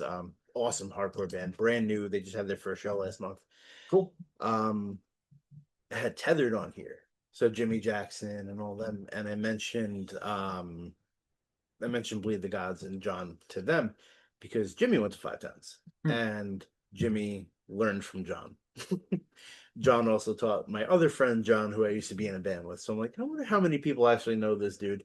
Yeah, but I wonder how many people actually know this dude, and then how many friends do you have that are named John? Because you had 2 friends that were named John there. So it's like, it would be very funny if all your friends are named John. So there's plenty of Johns going around. Kind of hoping that that's the story. My landlord's name is John. His son's name is John, who I'm very good friends with. I think if you ever have a child, not saying anything, but if you do ever have a child, you have to name him John. If it's a boy. The respectful thing to do. Or if it's a girl too, you can name her John. John Ed or John could be a girl's name. Yeah. Or Matthew John. MJ. Ooh, yeah, hey. MJ. J's cool. Oh, MJ is cool. But yeah, that's funny that like I also know so many people who went to Five Towns. That's the other thing. That's like the main school I wanted to go to, and I didn't. And like for no other reason aside from the fact that my grades were dog shit in high school. Mine too, quite frankly. But they'll take you for commercial jazz. If you got the loan, they take you. Yeah. Oh yeah, I think so. I think nowadays, if I'm like, hey, I got the capital, they'll be like, oh yeah, come on. Fuck yeah, high school transcripts. Come on, you got the 12,000, right? It's 16,000 a semester now. It is? Really? Yeah. Jeez. I think definitely went up. Which is why I'm not going. I know it's like Will I Am went there and stuff like that. Did he really? I think it was Will I Am, yeah. Oh, nice. Or Wyclef Jean. I always get them confused. I mean, they're both good. One of those guys. One of them. For all I know, Will I Am and Wyclef Jean could be the same person. Have you ever seen them in a room together? I'm just saying. I'm just saying. So no, you went for audio recording. You went for what? I started going for business, music business. Okay. And then I went to go shift towards singing. I got in touch with a great vocal coach too. Like that would be like, I don't want to say an elective, but one of the classes, periods, whatever, it would just be one-on-one vocal lessons. wish I got that Mm. when I was younger, because after that, I wish I could remember his name too, because he was such a huge influence.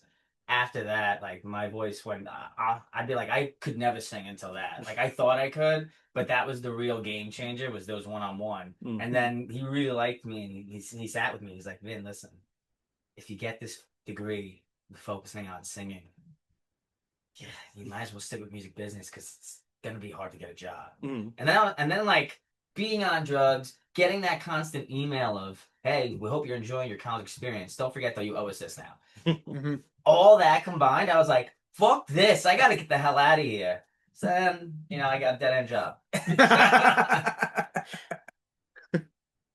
And I just realized we definitely segued so far away from what you were saying before. I was pretty much done. Okay, I just Yeah. want to make sure we covered all the bases. You hate the music that you play. Yeah, she literally is like this again. You know what I Waiting mean? for the day we play some heavier stuff, which I'm looking forward to. We'll We write the will. songs. Me and Lily are like, this is fucking great. But Not for maybe a Oceanside different right project. now. Maybe a different Yeah. project. That'll never happen, but maybe a different. It's gonna happen one day, but not today or any day coming soon. And Me make and Lily that are like, ideas. "Alright." So I actually wanted to ask you, since you are not a huge fan of the music that you play, what is it that you do enjoy? Well, I'm kind of like all over the place. A lot of people are like they like different genres everywhere, but I'm kind of like that where I like more heavy like metal. I like Deftones. I like Tool. I like classic rock also. I like Zeppelin, right? Led Zeppelin, Pink big Led Floyd. Zeppelin. Yeah. I also like really like indie stuff like Mac DeMarco. Mhm. A lot of weird stuff, more obscure things. I'm not so much into the pop punk, Okay. the 90s, like Blink 182, Sum 41. I'm not so into that, but I can appreciate it, which is why I'm not against being, part of this. This Yeah. shit. Whatever the fuck this is. This Garbage. No, I mean, all in all, it's a pretty cool experience because this is also my first band. Oh, really? Yes. Okay. So, That's very cool. yeah. Yeah, I also tend to go on the heavier side of things. But I've always had a soft spot for pop punk music, for the Sum 41s, not so much Blink 182s. I've realized that I like more of their music than I thought I did, but there's still never going to be a band that I'm like, oh my god, they're the fucking greatest band ever. I mean, it's not terrible, don't get me wrong. It's not like I can't vibe to it or I Yeah. can't like jam. There are like genres like that, but that's not one of the genres. Blink's always been a band for me, especially like I would say post high school. I would see them live, but not for the money they charge. Oh, Yeah. of course, I'm kind of right there with you. They're like I'd pay 50 to 100 to see them, but not the 8 to 100. And I 800 really to like them 1,000. too. Like, yeah, it's too much. Them, My Chemical Romance, I would love to see. Dude, that was my but- first favorite band. That wasn't something my dad showed me. Yeah. And I am right there with you. I would love to see them live until I see the price, and I'm like, Yeah. I guess I'll just never see Like, they that. never used to be this, and now Right. they're running purely on nostalgia, and they're fucking. Yeah, I don't even think they're $400 are they for releasing cheap anything. I feel I don't kinda think. I stopped feel like they have following. to. I feel like they have to. By now they should have. That was like the first show I ever saw. It was Rise Against and My Chemical Romance. Was that the Black Parade tour at the I Coliseum? think so. And I was like a young kid. I know so many people that were at Yeah, that show. That was and like I the not first at that show. concert I I'd ever rather see saw. them during Three Cheers and I Brought You Bullets era. That would be a better era to go see. them. So the Black Parade was the first My Chem album that I liked. The first thing that I ever got into, like, that was, I guess, emo, you can call it. Yeah, you can call it emo. And like, I enjoyed the record when it came out. It was fun, but then I listened back to it as an adult, and I'm like, this record is fucking incredible, dude. Yeah, I feel like I it's will, different. I I'm like will reverse. put my stamp on this. It's one of the best rock and roll albums of our generations. I should go back and listen. It's got everything that you would want in just a regular standard, well written, well produced rock record.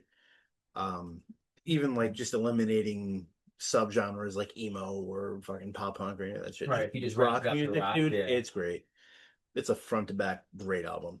But yeah, so now with things like Tool and Deftones and everything you were just talking about, is that what influenced you to play bass? Because those are heavy hitters for bass players. Yeah. No, actually. I was never a bass player actually until I joined the band. So like I was always a guitar player. My dad used to play guitar and then I was like, "Oh, that's cool. I want to do that." And so I did it and then I was like mostly, just like kind of classical music most of the time. Just playing whatever I feel like. And then I figured, bass is kind of easy at this point. If I know how to play guitar, I definitely play the bass. So, And yeah. Dynamite Youth Center. That's right. That's right. You would play the bass a In lot, Dynamite too. Youth Center, we did have a like kind of a community like band, and so I was a part of that band, and so that's where he was like, "Oh, we can do music together," Yep. and I was like, "Yeah, like Yeah, that shout out sounds cool." Dynamite Youth Center, Billy Fusco, and all of them. Just trying to plug that, man. But that was really where me and Lily first became acquainted with each other, and because we both like music too. So it's like she would play the bass or the guitar, and like I'd have recording equipment. We would record songs up there and stuff like that. It was like some really cool stuff, and a lot of good musicians that go through that program. Yeah, so I would play the bass in that band, or I would do some backup singing, or I would just wherever they needed me, I would go, and yeah. The triangle. A lot of electric triangle. Were there any musicians in particular that influenced how you play or what you wanted to play, or? Probably like Pink Floyd or I don't know if you know like Dope Lemon, like Angus Stone. I don't. Just like I guess when I play guitar, I kind of lean more towards like softer music. But it is weird because when I play with you guys, I want to go heavier. Yeah.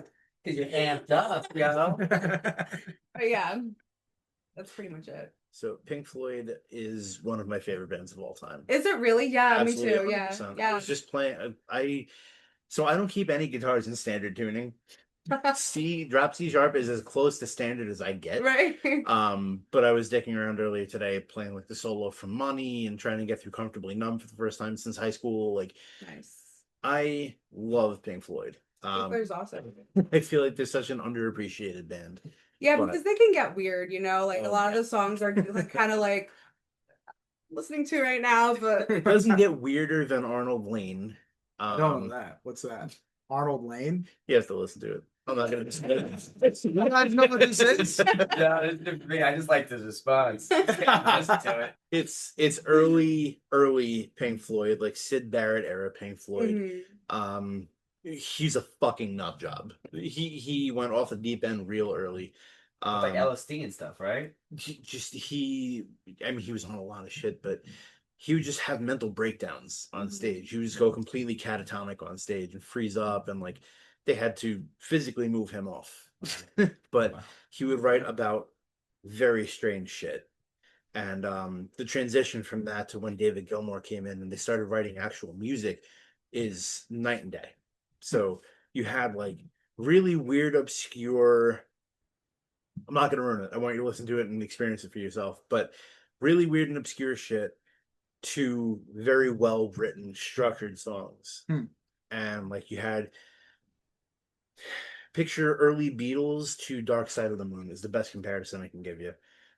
It's very raw, very like I don't know where this is going to. Oh my God, we know how to write music and we're actual musicians. The growth of Pink Floyd for their first few years to where they got David Gilmour is fucking incredible. That's true. Which I'm sure you can attest to. If you're a fan, you know exactly what I'm talking about. But yeah, go back and listen to him. Early stuff. I would say if you could get a hold of the Echoes album, it's like a greatest hits. So it's got a little bit of He the listens really to all the Pink Floyd that I listen to. He's Yeah. in the car with me a lot. Just doesn't even know it. Yeah, probably. I don't know any of the songs Yeah. that I'm playing, but he's definitely heard them. Yeah, so I would say Echoes is a good starting point because they have that really, really old stuff with Sid Barrett, and then they have the transition over to where Roger Waters and David Gilmour were the primary songwriters, and you can absolutely tell the difference. But yeah, that's cool. I don't know those other bands that you were talking about though, so I'll have to yeah, like check them out. I listen to a lot of the, like independent, like very like less known stuff a lot Mm. too. So And You ever what- listen to Tiny Tim? Sounds like Yeah. that. Tiptoe by the window, down the window. yeah, It's like that. everybody has it. But it's basically like that. SpongeBob Okay. put Tiny Tim on. Yeah. Yeah. the first episode of SpongeBob ever. Yeah, that was crazy. What's the first one? Crazy weird shit. Every kid was like, this slaps. Every little kid like. Taking notes. So now I asked Lily, what about you guys? What made you pick up your instruments or be involved in music? Who were your influences? Well, since for me, it was all about singing up until like 2 years ago. So for me, like the top influences, you have to be like Bruce Dickinson from Iron Maiden. Okay. He was like a major influence to me, just to hear that raw iron pipes of his. That made me want to sing. Going then the theatrics behind Jim Morrison of the Doors, that made me fall in love with even more just the idea of being like a front man, just like that aspect of performance. And then going back to MCR, just that all of a sudden I was like, this is a new style of singing to me. And just that really kind of formulated me into singing. And like, I just loved it. Also, I was growing up, I kind of just appreciate everything. I started in like boys choir and stuff, doing like the gospel, I guess. But I just really enjoyed that. So really those three bands that molded me into wanting to sing, into wanting to be in a band. And then now I'm here playing drums. But it's a good thing. And just for the break, we do also have a gospel album that we're working on. Oh, cool. But we'll touch on that after. We want to get our Myrrh album. Yeah, like in South Park. Right? Where he goes up, he's like, I'm gonna get good. We're going to chant influence. And he gets up, he's like, what the fuck is this? And they're like, it's a bird. Oh, no, I want to fucking go. That's my Carpet voice right there, and that was really bad. Dude, oh man, that's one of the can best edit that episodes. Oh, we don't have gold, silver, and platinum. There's frankincense, myrrh.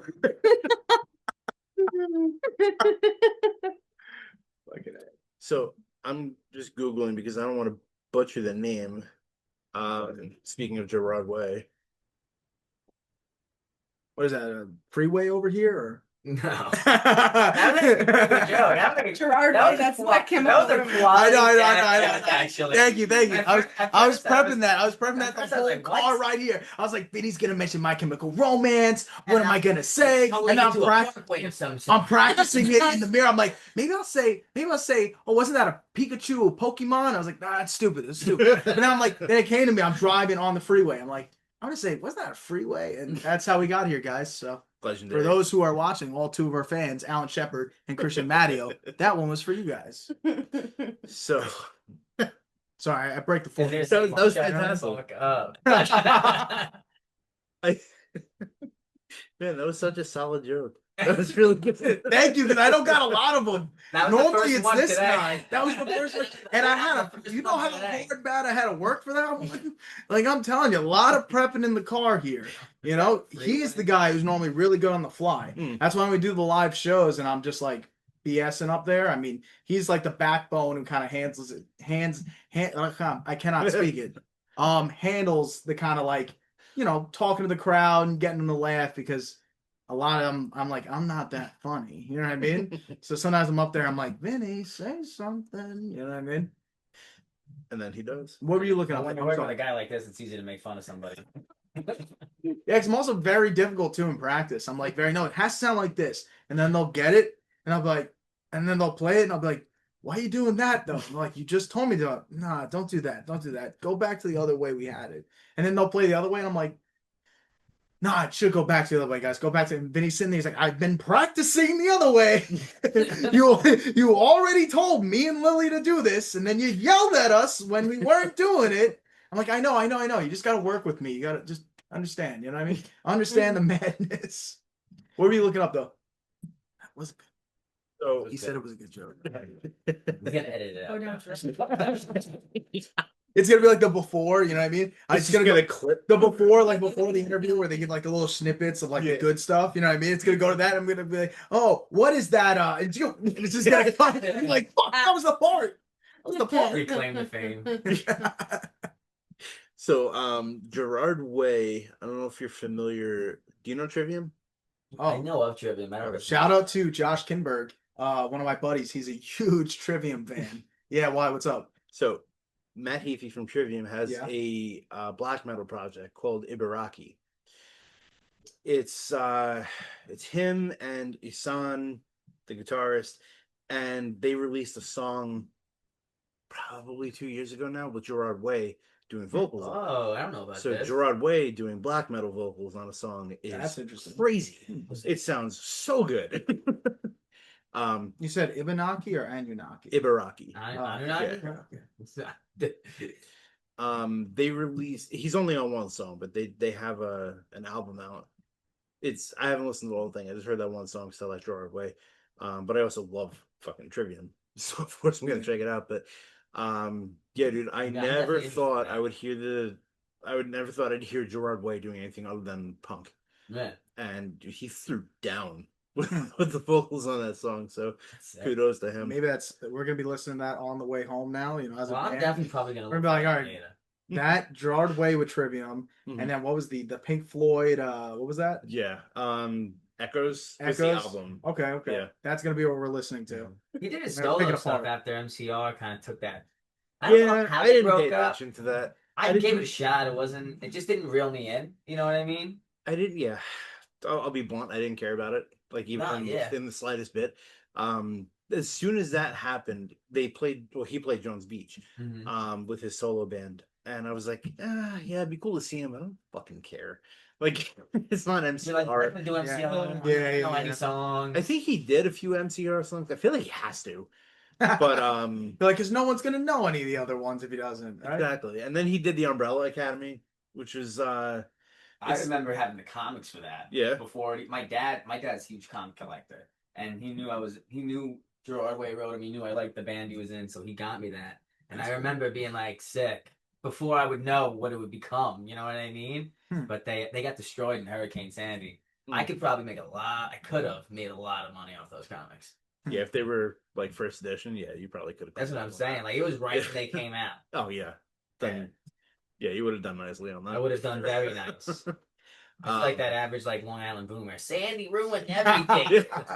I'm still recovering. If only I knew what things were gonna cost now back then, you know. So I know you guys aren't from Oceanside, but have you driven through Oceanside like post Hurricane Sandy? I mean, not enough to notice the difference. That place got fucking thrashed. Yeah. Yeah. I can only imagine. I remember walking out of my house and it looked like a war zone, so I can only imagine. Yeah, I spent a lot of time out there. 2015. I was in a band called Logan's Room, and they were based out of Long Beach. Was it in your friend Logan's room? So, no, ironically, he only has John. Yeah, only friends that are named Johns. I only know people named John. I keep a very close knit group of friends. No, the name of the band came from the singer Jordan's brother Logan. Okay, and he wrote his first 4 or 5 songs for the album that we put out in Logan's Room. That's cool. I like the name. Full circle. Yeah, you know. Yeah, it was fun. We might be doing something next year. We might be putting the band back together a little bit. Nice, which would be fun. It was really good music when we were doing it, but we all went our own separate ways and stuff. You know, bands fall apart. Such just a way of life. Yeah, honestly. But yeah, I didn't want to get too far off topic with that. So we were talking about MCR. We were talking about MCR and Bruce Dickinson and I mentioned Jim Morrison, Bruce Dickinson. Somehow we got to Gerard Way at Jones Beach and how his solo stuff just doesn't hit. Yeah, and Umbrella Academy. And Umbrella Academy. Yeah. So, what your first instrument was your voice, right? Yes. And then you picked up drums to join Oceanside later on. Correct. Did you ever play anything else? I dabbled with guitar, but I was just having this conversation with a buddy of mine, like literally a couple days ago. As much as I wanted to get good at guitar, it just never clicked like singing and drumming did, where it felt more natural to pursue it. I only would pick up guitar to help me with singing. That's what, because like you practice at home singing to nothing. Yeah. You don't know if you're in key. You don't know if you're flat. You don't know if you're sharp. It's kind of a waste of time. Yeah. not to down anybody who's singing to nothing in their room, but you kind of don't know if you're doing it correctly. So I would learn basic chords. I'd write songs that were not that impressive, but like they were okay. But We're still I writing just- songs that are not that impressive. yeah, it's a little bit more impressive than my 3-chord basis of knowledge with guitar. But you bring those three. I wouldn't go that far. Listen, you bring those 3 chords to a party and you sing over it, you're getting tail. Yeah, you know what I'm saying? Very true, very true. But yeah. So the guitar just didn't work out. But with drumming, it clicked, and I don't know if it connects back to my dad because my dad was a drummer when he was growing up, and I've only seen him play a couple times, and every time I saw him play, I was like, holy fucking shit. But I guess when he had me, he couldn't really have a drum set up. So growing up, though, he would also sing.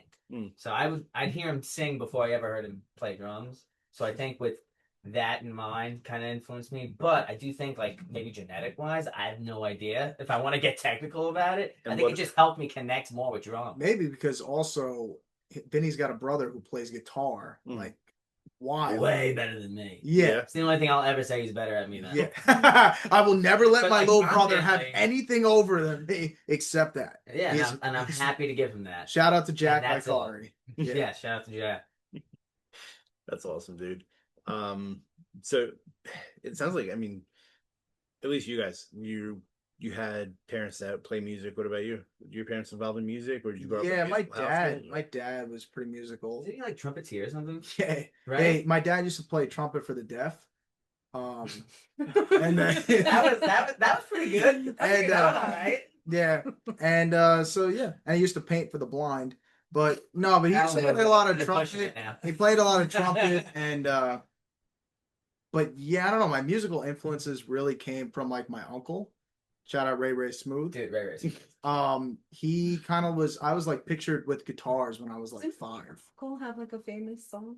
Oh yeah. No, well that's my Oh, uncle what on the about other your cousin side. Vinny? Yeah, my cousin Vinny. Yeah. I do have a cousin No Vinny. pun. No, so like when I was younger, the person who influenced me was my uncle and my aunt too, to really listen to music. Well, my uncle played guitar, so when I was a kid, I used to be like pictured by the guitars, and I always wanted to play.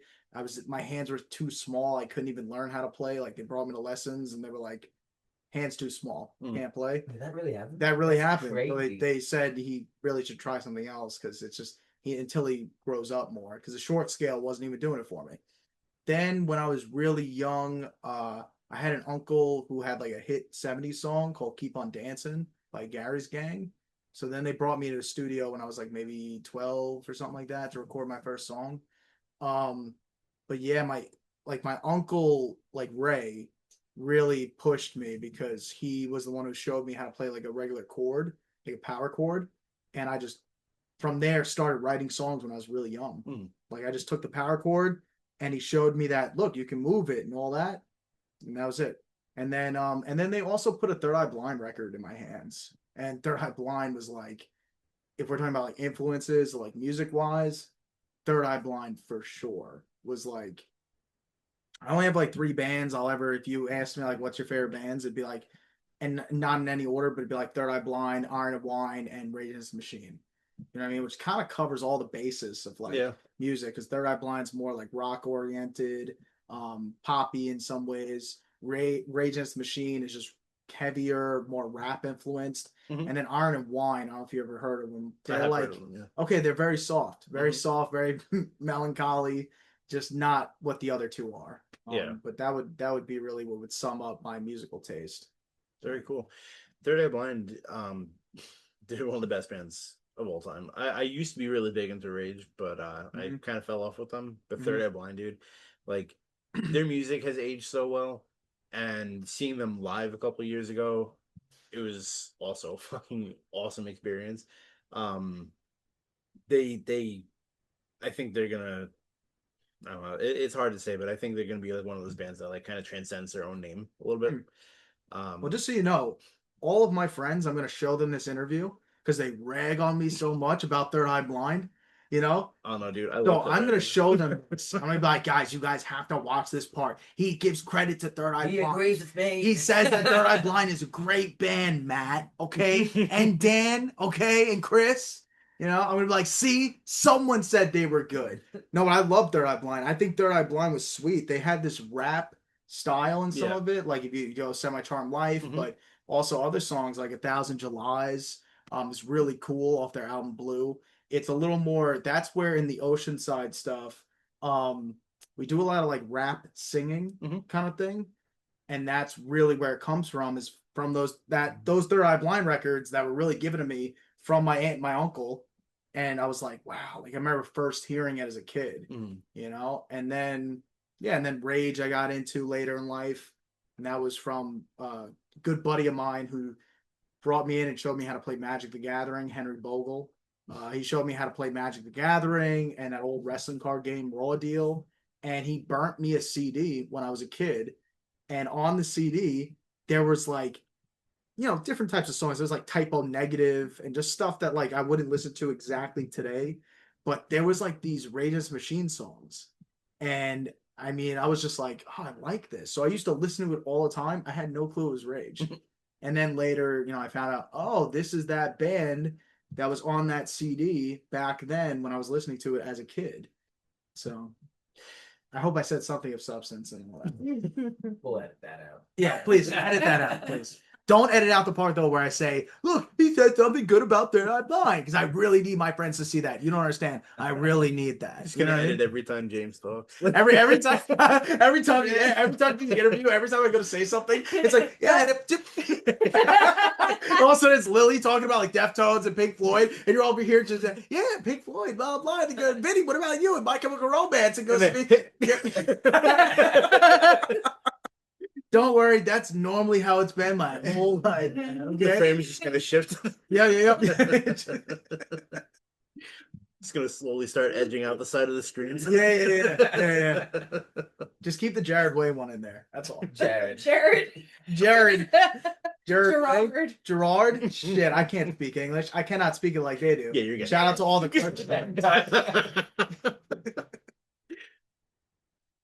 So, no, that's cool. You guys you were all surrounded by music. I feel like a lot of people have that are musicians now. They had that influence coming from somewhere. And everyone seems to be pretty well rounded too, which I love to hear. You know, it's not just like, oh well, I play this music, so this is all I listen to.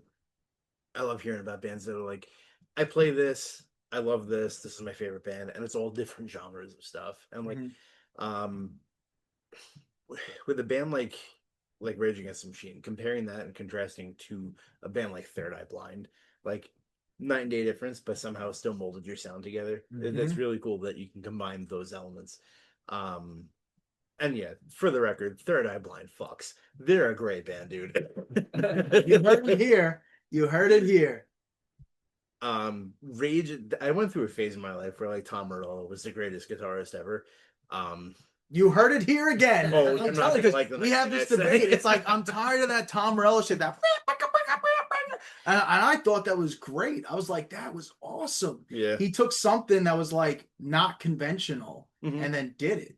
And I thought it was great. Again, my friends rag on me for that too. For a minute, I really liked Tom Morello, and then I realized that if you take his effects away, he's a shit guitarist. Yeah. He loses a lot of that cool stuff. Yeah. Dude. You ever see like the videos online? They'll be like Tom Morello if he had no effects pedals, and it's just like, or it's like, it just sounds like shit. Yeah. So I mean, he's good at what he does. Uh-huh. He is a hell of a riff writer, though. I will never take that away from him. As much as I'm not a fan of like his I guess whatever you can call soloing. Yeah. Yeah, dude, he is a hell of a riff writer. And Rage had their moment too with me, but with Logan's Room, we played Killing in the Name so many times, so I'm just like, I can't hear the song again. We also covered Audio Slave, so like Tom Morello was Audio Slave thing for me. What is that? That was with the Chris Cornell was in that band. That's what he's known for. That was right? Rage Against the Machine.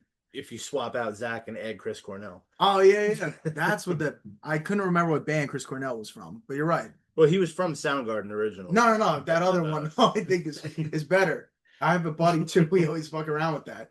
Chris Cornell was from. No, he was from the other band, Audio Slave. And gotcha. Soundgarden. Let's keep it going. Of the Dog. Let's keep it going. That's all we need to know. Let's keep it going. Because Dan will go. That's my joke with Dan. One of my Yeah, I know, buddies. I know. Okay. Because he loves Chris Cornell so much. He's like, dude, that guy's voice, Chris Cornell, and the dude from Alice in Chains. But he Lane loves Staley. them. Yeah, what is his name? Lane Staley. That guy. But he loves them. And so I always mess with him. And I'm like, oh yeah, Chris Cornell from Audio Slave, right? Yeah, that guy's good. So if he's a fan of Cornell, he should check out Richie Kotzen.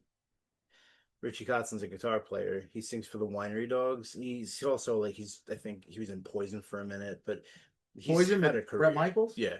Hmm. He at the very least auditioned. I don't know if he was ever actually in the band, but when Poison dropped CC DeVille, I know Richie Kotzen tried out. But he sounds identical to Chris Cornell. Really? Yeah, and he's also one of the best guitar players alive right now. I have to look back Yeah. at this interview and go listen to that or show him that. Yeah. Richie Kotzen also primarily just finger picks everything. One of the most ridiculous guitarists in the world, and I think I've seen him use a pick twice. But yeah, definitely worth checking out. He's older than Cornell, and he sounds exactly like Chris Cornell. But if you need a cure for that itch, because Chris Cornell's not here anymore, There's the cure for the itch. Richie Kotzen's still here. So now, what's next for Oceanside? What do you guys got going on? Like, I mean, obviously we talked about shows, but like, do you have plans to go back into studio or you write more songs? Or... Yeah. After October, I think we don't have anything booked. Yeah, no. And then I think we're probably gonna take a couple months and just to get something out. Yeah, that's kind of the plan. He's building a studio right now in his crib. That's I don't know. What are you? You're almost done, aren't you? Yeah, We're halfway there. It's getting there. Yeah, it's getting That's there. awesome. That's the dream, dude. Yeah, but as far as the next kind of thing to do is really just going out, trying to help people, get the word out. I mean, try to like touch base with people that have kind of been through the same addiction, knows no color, no creed, you know what I mean? So you never know. Like sometimes we'll be playing a show and guys will come up and just be like, hey man, I'm in it for this many years and like, whatever you guys are doing, like, praise, whatever. So I think that's really the next thing is like recording more music and then trying to at least just get out there and touch base with people and like reach people that are, from that lifestyle of things. Cause everyone knows someone that's been affected by addiction, whether one way or another, so just try to take our stories and bring it to the forefront, I love that you guys are so focused on that. I love that you have such a root and that it's meant so much to you in your life that you're working so hard to make sure other people have that resource and that they can use you guys as a resource. That's phenomenal. As I said before, I applaud you guys. That's very cool that you're doing that. Unfortunately, it's such a big thing in the rock and metal scene and sex, drugs, rock and roll. Dude, so many people think that's the lifestyle you got to live to be in a band, and it's the complete opposite. Yeah, I wish I focused more on the sex rather than the drugs. He's like, I wish I focused more on the sex that I wasn't having instead of the drugs. Because then I have a lot more time to actually play drums years ago, and he would have been, Even though I have to say, Vinny really did step up to the plate. And within 2 years, he's only been playing drums for like 2 years. It's about, I think. But like, you wouldn't be able to tell, honestly. Everyone always says that because he actually is just killing it. And it's definitely impressive. I think it is 2 years this summer, like August. I think it's like a full 2 years now. I think we started teaching him Oceanside by like day 3. I think by like day 3, I was like, all right, you're good enough. Let's just jump into this. He's like, okay, and then I'll show him something to do. I'm like, you got to do it like this. And he's like, all right. And then like, he'll do it. It's really impressive. That's, yeah, man, you're extremely talented. And don't ever take that away from yourself because drums are not easy. Thank you. Once I started getting good, he asked me to sing and do it. And I was like, yeah. Then he's doing like rap vocals in the back of the singing. You know what I mean? He's ad-libbing me. So now you got that 3-part song. But now it's easier to sing and play. I remember we were jamming, and I was like, I hadn't tried to sing and play guitar in so long. I was like, I actually think it's easier to sing and play drums now, which I feel like would sound nuts to somebody. It is nuts. But like, it's just so much easier to do it. You're using so many different parts of your brain to do that. Yeah. It's hard enough trying to coordinate singing and playing guitar at the same time. Right. To do that while drumming, dude, I don't know how people do it. And there's so many drummers that do it, and it's like you're such a unique blend of person that can pull that off. you know. Well, for anyone who's trying, what I would have to do is, I would, like, if you said I want you to sing over this part, I would attempt and I would fail right away, and I would have to like kind of connect words to what I was like. If I knew this word has to hit when I hit the kick drum, Yeah. that's what I would start doing. Like, okay, and then this part of this word or this syllable is gonna happen when I hit the snare. I'd have to connect the rhythm of the words to the rhythm of the drums, even though they're not matching. Just like kind of the timing of each. So that's how I'd have to literally map it out. Like how many times do I have to stop and like I just gotta kind of figure it out, and I would have to play it like, and you'd probably see me at moments like, oh okay, it happens here, and then that's how it would happen. I yell at him a lot too. You know what I mean? It's like that movie with kinda- the drummer and the music teacher. Faster, faster. Yeah, it's basically like that. We run this shit really militant. Yeah. You know what I mean? Yeah, Lily like doesn't slide to the bass note quick enough. I'm like, you know what I mean? And we kind of like, you got to duck really quick. Start buckling his belts. Yeah, I just start whipping everyone. Like it gets really bad. Yeah. But like we're good people. You know what I mean? I just These aren't jokes. They're a cry for help. Sometimes they're like, please, like I'm blinking in this interview because I need help. Someone in another band take me as a drummer, please. I learned drums to get into Oceanside, but I want out. You know what I mean? It's like he's vaping smoke signals. Like yeah. He's like SOS. SOS. And I think he's throwing up like gang signs and shit. You know what I mean? She has it like tatted on her chest, like, please save me from this band. You know what I mean? And I'm working. I'm like, yeah. Over here, I'm just like, I think we're a great band. I think we're really good. We really have a good connection. You know what I mean? And then you see behind the scenes, I'm screaming at them, like, you know, just like an abusive father. You know what I mean? Like, I was like, you need that though. I mean, like sometimes you hit a point where I'm like, all right, it's gonna have to happen another day because like if we keep beating a dead horse, but it is good to have that one person who's like, no, you got. I think the truth is, like, all jokes aside, I'm very particular about things, so I want them to sound a certain way. And if Vinny's doing something or Lily's doing something, like it needs to be in a certain way, or I'm just not happy with it. And like maybe for some better for worse, like it pushed Vinny to have to like, okay, he wants me to sing now, so he has to get better. Or with Lily, I'm like, well, you have to do this bass line, and it's like it has to be like this though, and you have to jump to it quick enough. Yeah. And like a lot of that stuff, hopefully, even though I'm annoying in practice, it's really annoying when you go back on it when we finally get it. Well, you know why? Because sometimes I'll really work towards something. I'm like, it's got to sound like this, and then we'll get it, and I'm like, I'm just still not happy with it. And I'm like, let's just go back to what we were doing, you know. And then meanwhile, I had Vinny and Lily like practice this part so much to get it just right, and I'm just like, let's go back, guys. You know what I mean? The best is, can we do this 2 BPM slower? I think it's gonna sound a lot better 2 BPM slower. And then we get to the point, he goes, I think we need tempo changes. And I'm like, I've been playing 2 years. You know what I mean? Like, yeah. Because some songs are funky. We got like 3-4 tempo changes in the song, you know? And yeah, it might be a lot throwing it at each other, like to say, hey, guy who just learned this thing for two years now, like, now we're getting tempo changes, you know? Good thing we only play in 4/4 because I can't handle the time signatures. My brain can't do it. Like she likes Tool and shit. Yeah, you know. To a point though where I wanna like. You could try it, but I'm telling you, my brain doesn't. When I was in Tempted In, this is way back in the day. But shout out Dylan Ashley, Kenny Casey, Chris Mars, Barris Ischi, fucking we were attempting the prog route. Yeah, and like we'd play in 7/3. 3's not as crazy as 7. Yeah, but it was just interesting, and now I'm at this point in my life, I'm like, I wonder what it'd be like to play drums in those times. And I want to try it, but you don't have to play in 7. I'm not telling. I don't write the songs, so like, you don't have to play in 7. I would be willing to. Let's start with Drake. Let's start with please. But I've only ever written songs in 4/4. You know, so a lot of this stuff that I've like given to them as a group and said, hey, this is what I'm seeing, and let's work with this. It's all been 4/4. You know what's funny is that there's songs that you may not even realize that have odd time signatures. No, I had no clue. My buddies had to show me. We were in the car going to a Magic event, and they were like, "Oh, well, you know, there's some popular songs that are not in 4/4," and I'm like, "Really?" I was like, "I feel like all the popular songs I know," but then they were like showing me like certain stuff from Soundgarden. I think The Kill by 30 Seconds to Mars. That's in 3. Oh, I don't know. Well, 3 isn't even really all that weird. It's not that weird. Um, Money by Pink Floyd, I think, is like that's 7. Yeah, that's Yeah? 7 or 5. 7 I or think. 5.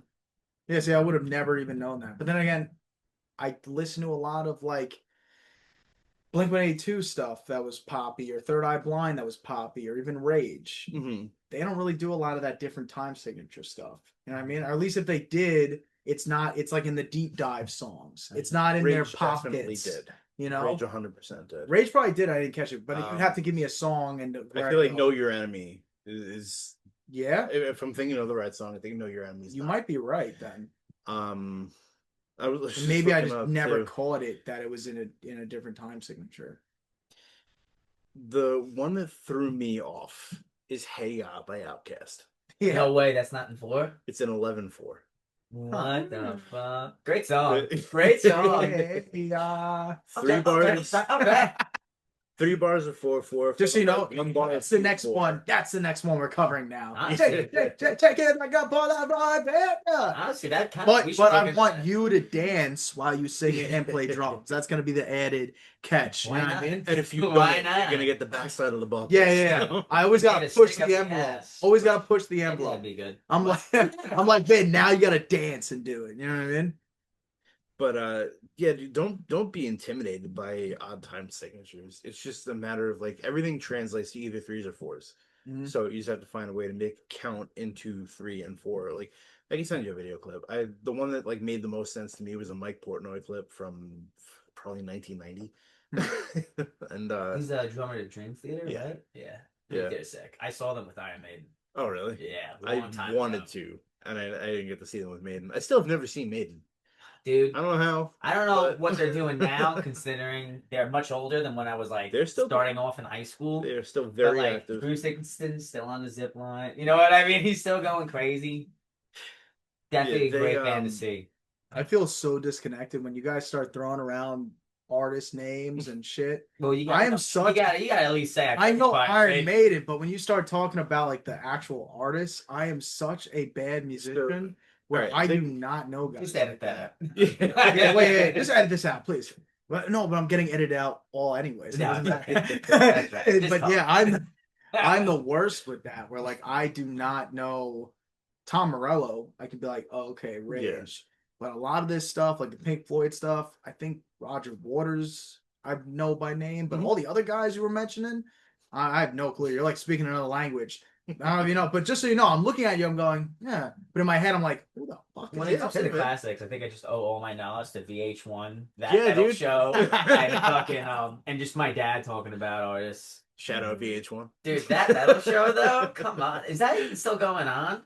If it is, No. it'd have to be like this, like it'd have to be They- a podcast. They canceled that a long time ago. It wasn't Big making any Red. money. Hmm. Like it was, you know. But they were always giving out free shit. Yeah. And they were blowing their budget on guest musicians coming in to play fucking 3 minutes total of music in a half-hour long show. Definitely paying way too much. Yeah. That was a ridiculous show. I love that show, but Oh, I loved it too. I used to watch it all the time. You ever see that metal show? No, I think maybe I caught a clip once. Dude, it was the best. I just remember watching. No. Yeah, it I just remember the best. watching MTV and like when they had music on it, you know. That's how I You're discovered aging Taking Back yourself. Sunday. Yeah, was music MTV. still on MTV and or whatever the fuck. But I remember Modest Mouse had a song on there, and I was like, "This is great." I drove myself in that was a great. cop car Yep. the other day. What So song is they- that? Float Float On. on. Yeah. I was like, this band is sick. they had two. They had two songs that like There's that actually and another one. Was it Charles Bukowski? no. No.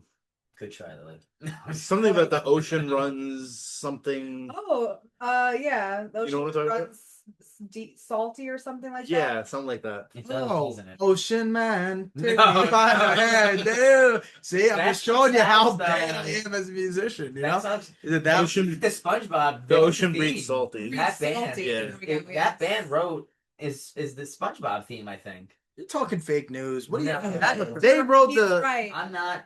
Was I'm that, not- that was that Ween? That's Yes, Ween. yes, That's yes. Ween. They did They the did superstar looking cool. I think they do. No way. I think so. I Oh, could that's be wrong. awesome. Like No, fact that's check awesome. me if you want. But I know Fact they were, check this man they were right now. involved in the Is it music of really? SpongeBob. I almost don't want to check you on that. It's almost 'cause I like, just wanna believe it. It's almost like It. It's almost like Primus, how they did like South Park and Yeah. stuff like that, you know? Yeah. That's a known one though, but See, I want to believe that Ween did more than just Teenage Dirtbag. That's wait, where I'm at. that's the band you're talking about? Ween? Yeah. I'm Is it- just was a that Ween? teenage dirtbag. Or baby. am I getting that fucking confused? Is that No, not that's Ween? Wheatus. That That is is Wheatus. Wheatus. I'm a huge W. fan. Wow. You got the W right Yeah, though. W. Yeah, no, And the two Wheatus. E's. Wheatus is Alan Shepard's favorite band there. Yeah. I'm just a teenage dirtbag. That's because he's a fucking baby. teenage dirtbag. Yeah, in the inside of his heart, he is. Ugh. It's true. Very true. Yeah, I sincerely hate that song now. All right. Let's move on. It was alright before it became such a second wave of pop culture in the past few years. On TikTok and stuff. Oh, really? Yeah, I got a bunch of Now- people that are like, Now I just see the same clip of him with an acoustic guitar singing that song. oh, and he's It was fine when it was on like Rock Band. I was like, fine, we'll Yeah. play it in 3 minutes over. And now Uh-huh. it's like every fucking 10 reels you see on Instagram or TikTok or whatever, it's just Yep. that. I'm like, all right, I can't do it. uh-huh. Had his moment in the sun, can't do it.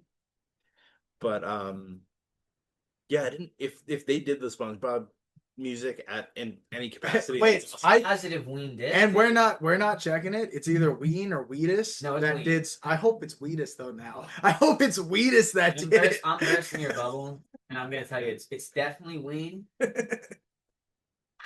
I think I'm right on this too. God damn it! I'm thinking of my grave. You know. I'll take it to the grave, man. All I know is that Pantera did a track for SpongeBob, and that was the most baller shit that I've ever Did heard they as a really? kid. That's awesome. What Yeah. track did I they didn't know do that. Bob? It was I think the episode was called Hibernation Week, where Sandy was going into hibernation. Wait, Oh yeah, I love Yeah. that episode. when she goes, "Which one of you is Dirty Dan?" She wakes Yes. up. I think He's Dirty Dan. That's the episode. Yeah, that's the episode. What And song there did was- they do for that, or was it just the background music? it was just background music. Sick. Yeah. That's awesome. Yeah, that was cool as shit. That was like actual Pantera. Loki was like, "We're gonna throw in bangers." Yeah. They had to. They're coming out with a movie soon too. SpongeBob. Another I know it's not music related, but Listen, we always have time for SpongeBob That's on right. this podcast. I like how SpongeBob got brought up like at least 3 times in this interview. I mean, you gotta. Just You gotta show little bit. respect to the great. Definitely support it. The Super Bowl halftime show, legendary. I'd love if they recreated Bubble Bowl, the actual 1999. Yeah. Super Bowl. Actually, that was would way be better great. than the They past kind of 10. did. Did they? When Maroon 5 did the Super Bowl, they introed the whole halftime show with the SpongeBob thing. Oh, that's But everyone was like trying to sign a petition to say the SpongeBob Super Bowl would be better than Maroon 5. I've been signing this. I fully agree with I could sign that too. Like, yes. Just play that and I'll be happy. Yeah. But yeah, I don't need much. I just need a little bit. That'll make me happy. So we kind of went off on a massive tangent with that. But I blame Penny. I'll That's take full normally- responsibility. I That's normally my thing. blame. yeah, Yeah. It's kind of like my get out of jail free card, you know. Just like, I don't know, Vinny, you know what I mean? I can't get you out of this one. I can't get you out how awkward you are, you know. yeah, we were talking about odd time signatures and shit, and we just went off the deep end Yeah. with that one. But to circle it back, I think that'd be cool to hear that kind of stuff on the next album. If you guys like threw in like a 5/4 or a 7/8 or There's something something. different. Yeah. I mean, what you're doing is perfect. Like, don't get me wrong here. I love that. I love what you guys are doing. But don't be afraid to step outside the comfort zone a little bit with that, especially when it comes to odd meter. It's so easy to do. Mhm. But have you guys had anything written yet for the new album, or Oh, you're Yeah. But we got a we're lot. nuts. We're like, I we think have he's stuff. nuts. Yeah, I just want to share the blame, you know what I mean? But we're nuts, you know what I mean? It was really just me. But no, we have stuff planned for like, there's stuff that's the next album. Mhm. Then there's like stuff that's like these smaller Three EPs. projects. It's like Yeah. 3 projects that we have a bunch of songs, and we're like, I think this one would go better here. I think this one would Yeah. go better here. This one would go better here. We do have heavy stuff written. Like we have rap metal stuff written. oh, fuck yeah, let's go. So it's like Rage Against the Machine, but a little more screaming Mhm. and heavier stuff like that. That's totally different. But even just focusing on Oceanside, we have half of the next album. Then we have like a couple EPs or at least an EP. Then we have like the album after the next album because some of the stuff that we have is a little too poppy for me to really put it on the next album, in my opinion. It's I stuff think that we're going for like. more. The next thing we release, like the 3, 2, 1, I think that's really what we're Yeah. talking about. Yeah, that's It's like kind of gonna be more of a, I guess, hard rock, punch you in the face kind of thing. rather than Yeah. what we're doing with the pop punkish vibe we got. I think Mhm. we're gonna try and go down with the hard rock. Yeah, a little more rock influence, a little more rappy too. A little Mhm. more rappy, rocky, rather than pop. Whereas a lot of the other songs that we have written in the back burner, they're more pop influenced. And then there's even like a random EP that's like, it's got catchy songs on it, but they're catchy and they're poppy. They remind me of almost like a Third Eye Blind kind of pop, and that's not what I really want for the next record. The next record, talking about Third Eye Blind. yeah, I love Third Eye Blind. I really do. I love Third Eye Blind. I was a super fan, still am, but like I want it to sound more like a punch you in the face kind of thing. That's cool. A little more rocky, a little more rappy in your face, and a little more explosion. So I'm always down with that. I'm a huge fan of early 2000s music, new metal, like had a vice grip on me, still does, dude. Like the way that those two genres blend is fucking phenomenal. Yeah. Yeah. So I'm excited to hear you guys do that. Oh yeah, no, that is something that she's excited for and he's excited for Yeah. as well. And then Because we're it's got a trying little more angst, you know what I mean? Just got a little bit more of that raw There's no energy. angst in new metal. What are you talking No, about? not new metal. But I don't think we're really. Would you say new metal? I don't know. It's tough. 'Cause Not for 3, 2, 1. No, not on that stuff. Not on that stuff. But a lot of the because we do have like a side rap metal project that we're working towards. That stuff is super in your face, super angst. So I don't know if that answered a question of something, but I hope it did. It answered another question I didn't even have, but I'm very Nice. intrigued. Good. Oh, yeah, Very great. intrigued to hear Very it. nice. Yeah, no, I don't mean new metal in a way of like changing your entire sound, just like the whole rap rock. collaboration, you know? Yeah. I don't know, I guess there's different elements to it. Like there was new metal that was very much like a heavy music with rapping. Then there was the rap rock thing. I just condensed it all to new metal. Okay. No, I understand that. Saying that rap No, rock I understand genre, because I know you when I got first into like listening to Rage and Linkin Park and all that. Yeah. And then I heard new metal and like Slipknot, and I was like, oh, okay, they had some like rappy aspects of their stuff. And then someone was like, well, Korn is also new metal, and I was like, oh, all right, I don't know. Deftones new metal. Yeah, like Deftones new metal. Linkin Park, in so my he's head, Mudvayne, like yeah, in my head, Mudvayne in my head, I just thought it was like more rap based, like rap metal kind of based stuff. But it's very broad in some stroke, because I never looked at Korn as being like new metal, but they grew up in that era of new metal, so people push them to new metal. But I used to listen to Korn a lot, like the Issues album and everything, and I never thought they were new metal. I just thought they were like fucking yeah, I just thought they were whatever the fuck. I just thought they were a bunch of fucking on a lot of meth doing that. That's just what I thought. I thought it was like meth metal. Yeah, it's not math metal, but meth metal. You know what I mean? It's not always rap and rock. Like Deftones is a new metal band. They are very far from rapping. Slipknot, they had fast lyrics. I wouldn't really call it rap. Yeah, but it's like. But if you dive into some of that, like a Slipknot stuff, I would go to the bat to say that is sort of rap. Yeah, essence, the bomb us all. They're gonna bomb us all. The guys is guilty. Look at this guy from the get go. And then on top of that, though, you take Deftones, Engine Number 9. That sounds to me like I'm hearing him rap. Like if you pointed to that and all their other stuff sounded like Engine Number 9 from Deftones, I was like, oh yeah, in my head it would have made sense. But like Engine Number 9 is sweet. That has a total rap flow from it, I love that song from Deftones. That's probably my favorite Deftones song. That Elite from Deftones I think is freaking great.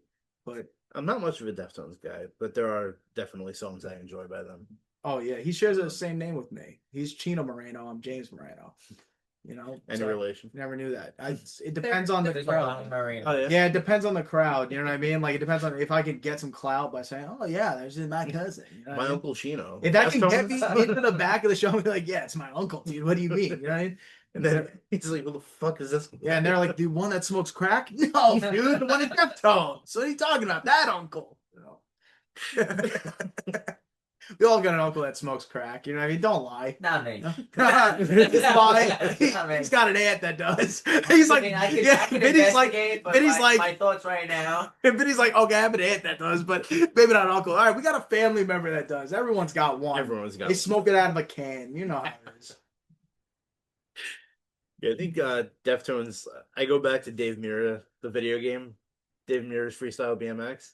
Oh wow, okay, yeah, Be okay, Quiet and Drive was on that. Yes. That was the first Deftones song I Yeah. ever heard. yeah. So personally, I love that song just for nostalgia purposes. The song Minerva is a phenomenal song. That one I don't know actually. Came out like 2003, right? I know that one. Yeah. Yeah. I saw Deftones. Actually, most of the bands we just talked about. Mudvayne, Deftones, Linkin Park, Limp Bizkit, Metallica on one show at MetLife, and that was the summer that That's not nuts. it was crazy. By the way, new Mudvayne tomorrow. Yeah? Hmm. My dad's probably happy. Hit Sirius XM today. I think it's going to be on their streaming tomorrow. So super happy about that.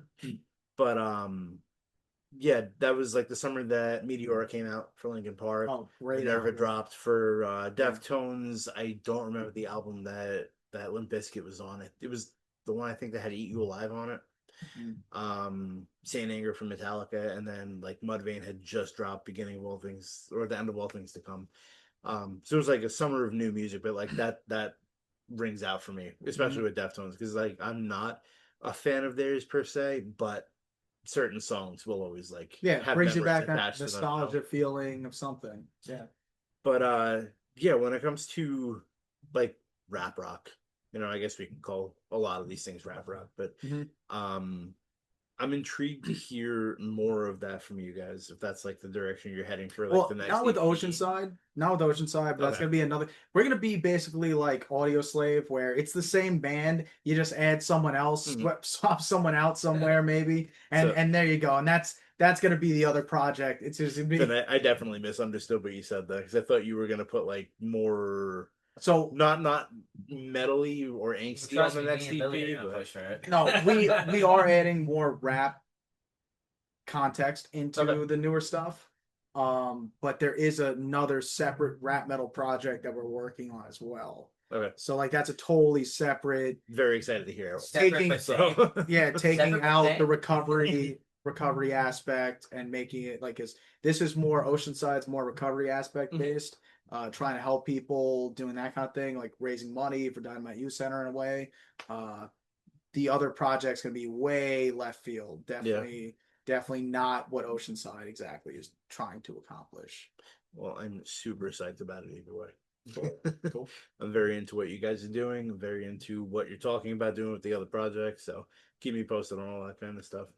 So now with every band, I like to talk about influences. I like to talk about where you guys come from musically, your backgrounds and everything. But I also like to ask you, what other bands would you shout out? Like, what are some bands that you would like to tell your listeners or my listeners about, aside from, obviously, you guys? I'm going to feature you guys probably this week again. Which I need you guys to give me a song that I haven't featured already. Gotcha. Okay. That you want featured. But what are some bands that you can shout out, spread the word and grow the community a little bit? As I kind of already did with Evil Ways. My buddy's band, Julian. I personally, every time I go see them, I think they get better and better.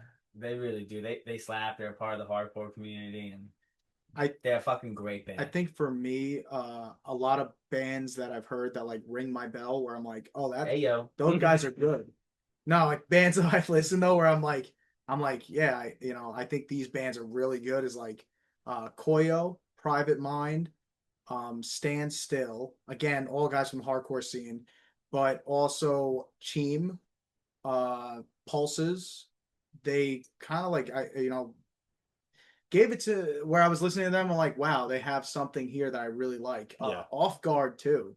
I mean, it's funny. It's all the like local guys always be like, yo, stay tuned to what we got. But like MGR Festival, I thought was awesome. Yeah. So if anyone's watching, they go watch, like, you just type in MGR Fest 2025. We made a video. You're in it too. Yep. Just trying to showcase what was at that event, because it really was kind of like super special. Like we didn't really know what we were walking into. It's just everyone walks into every show or festival being like, yeah, like this is gonna be great, this is gonna be great, and they talk it up and all that bullshit. Nah, it was something magical. But there really was like there were a ton of good acts that were there, Mhm. and there was like something in the water there because yeah, there's a lot of good ones. Like I said, even Ringside Tonic that we brought up earlier. I mean, they definitely were really cool. There's one guy, Sal Santiago. He's doing a band right now. The name left me. They're really really good though. Another band that kind of came on my radar that I actually was like, yeah, this is really good. A lot of time in the local scene, you get people that are really good, and then other stuff that doesn't really, make you go, oh wow, these guys are great. Yeah. But Sal Santiago, I forget the band name, forgive me. I don't know. Anything else? Anything you guys have seen or? I was gonna just say what you said pretty much. They're forced to say that, or I'll beat both of them. Like Vinny, I let Vinny slide with the evil ways thing because I agree. If he said another, but if he said another band, then I'd be like, I'm gonna get my belt. I'm sorry, Matt. I'm taking him in the back and whip him. Close the video real quick. Yeah, cut this out, please. Vinny, what the fuck? You know what I mean? I'm sorry, Dad. I bring back a lot of past trauma for him and shit. But I tell him it's healthy and this is growing him into a man. You know what I mean? I take that I'm only doing approach. this because I love you. Yeah, and he's like, that's all my dad used to say. But no, I think from there, like those are the bands that I've heard that definitely I saw something in where I'm like, yeah, I see this. Like Pathmaker's another one that I thought was awesome. really good. Or at least even if I don't listen to the music, but I go, like I'm not from the hardcore scene. I don't, but a lot of that stuff. I had a buddy, Matt Reinecker, who was part of that whole scene, and he's definitely turned me on to a lot of stuff that was going like E-Town Concrete, but people know of them. So I'm trying to like go with guys that are more up and coming. That's why I shot to like Koyo, Stand Still. Yeah. Because those were bands that I heard, and I went, wow, man, like. There's definitely something here. So Koyo is a band that I know of because of people that go to their shows. Mm-hmm. They're not a band I've ever listened to on purpose, but shout out John Campese. This dude goes to see Koyo every single time they're around. Every single fucking time. I think they're great. I caught wind of them because my buddy Matt Reinecker. But if I didn't like hear or see what he was doing in the scene here on Long Island, I wouldn't have caught them. But they're one of the bands that I listened to, and right away I heard Drives Out East, I think it's called, the EP.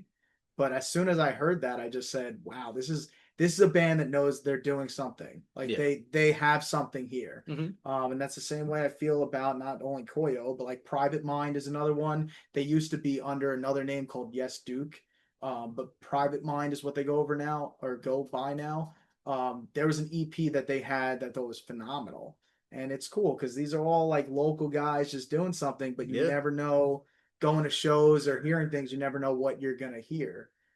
That's kind of tying it back to the MGR Fest. That's really how I felt, where I was like, a lot of the time you go to a local show and it's a roll the dice. Yeah, roll the fucking dice. I don't like that. Sometimes it's saying it because.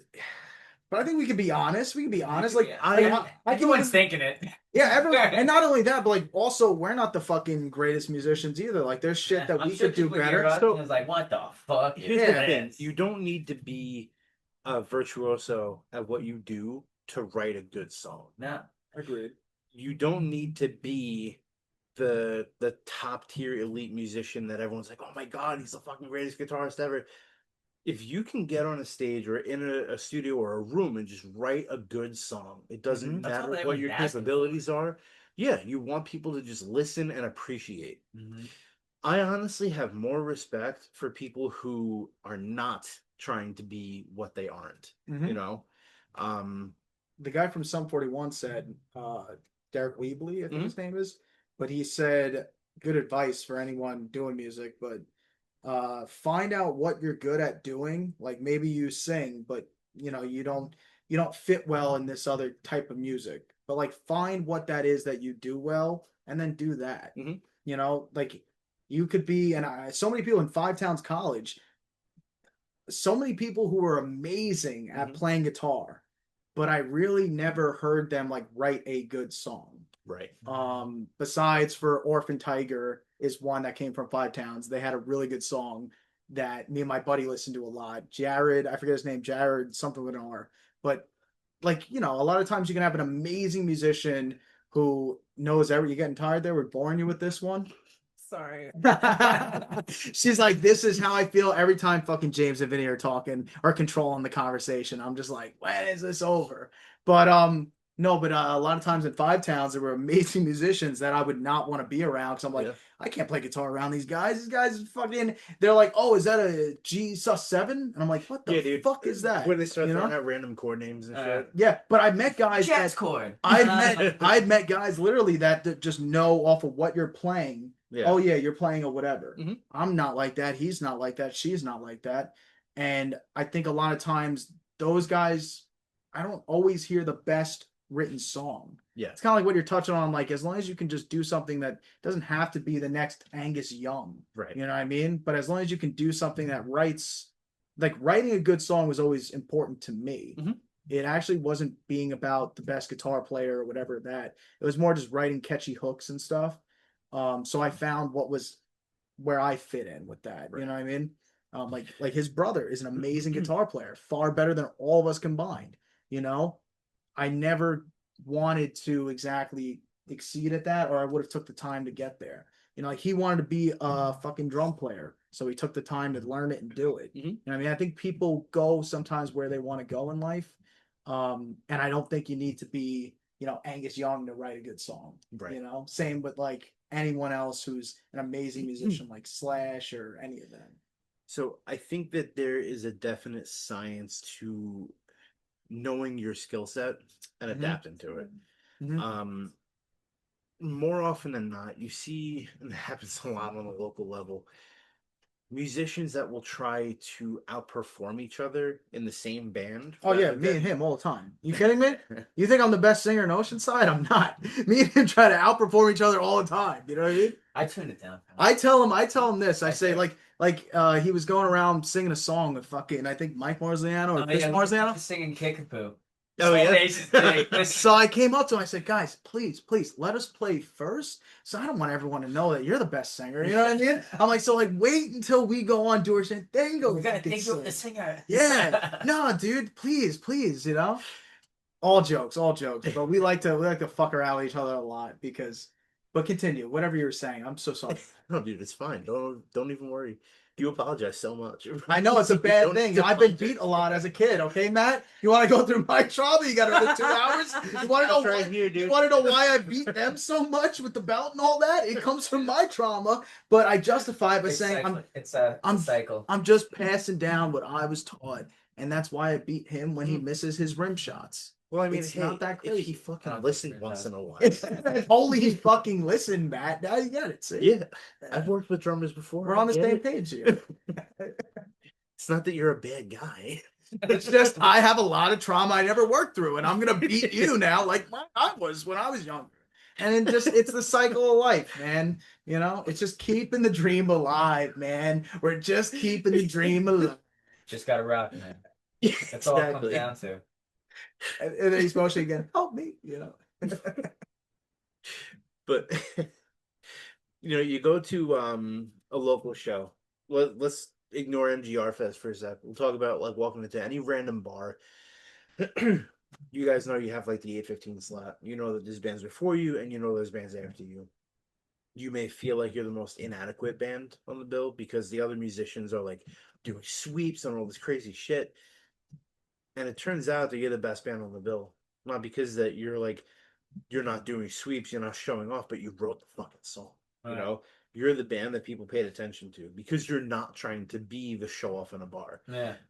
The one thing in my life, and it's funny to even say it, it was a movie. I don't know if you guys know Eddie and the Cruisers at all. Old movie, really old movie. I found it when I was a teenager. But it's this dude, I guess it's supposed to be like Bruce Springsteen, and he's putting the band together. And like, the movie I saw was the sequel. I didn't know there was the first one until like I got to the end of the movie and I'm like, oh, that's what happened. apparently the dude fakes his own death to get away from music and comes back and he wants to put another band together. So he's scouting out musicians.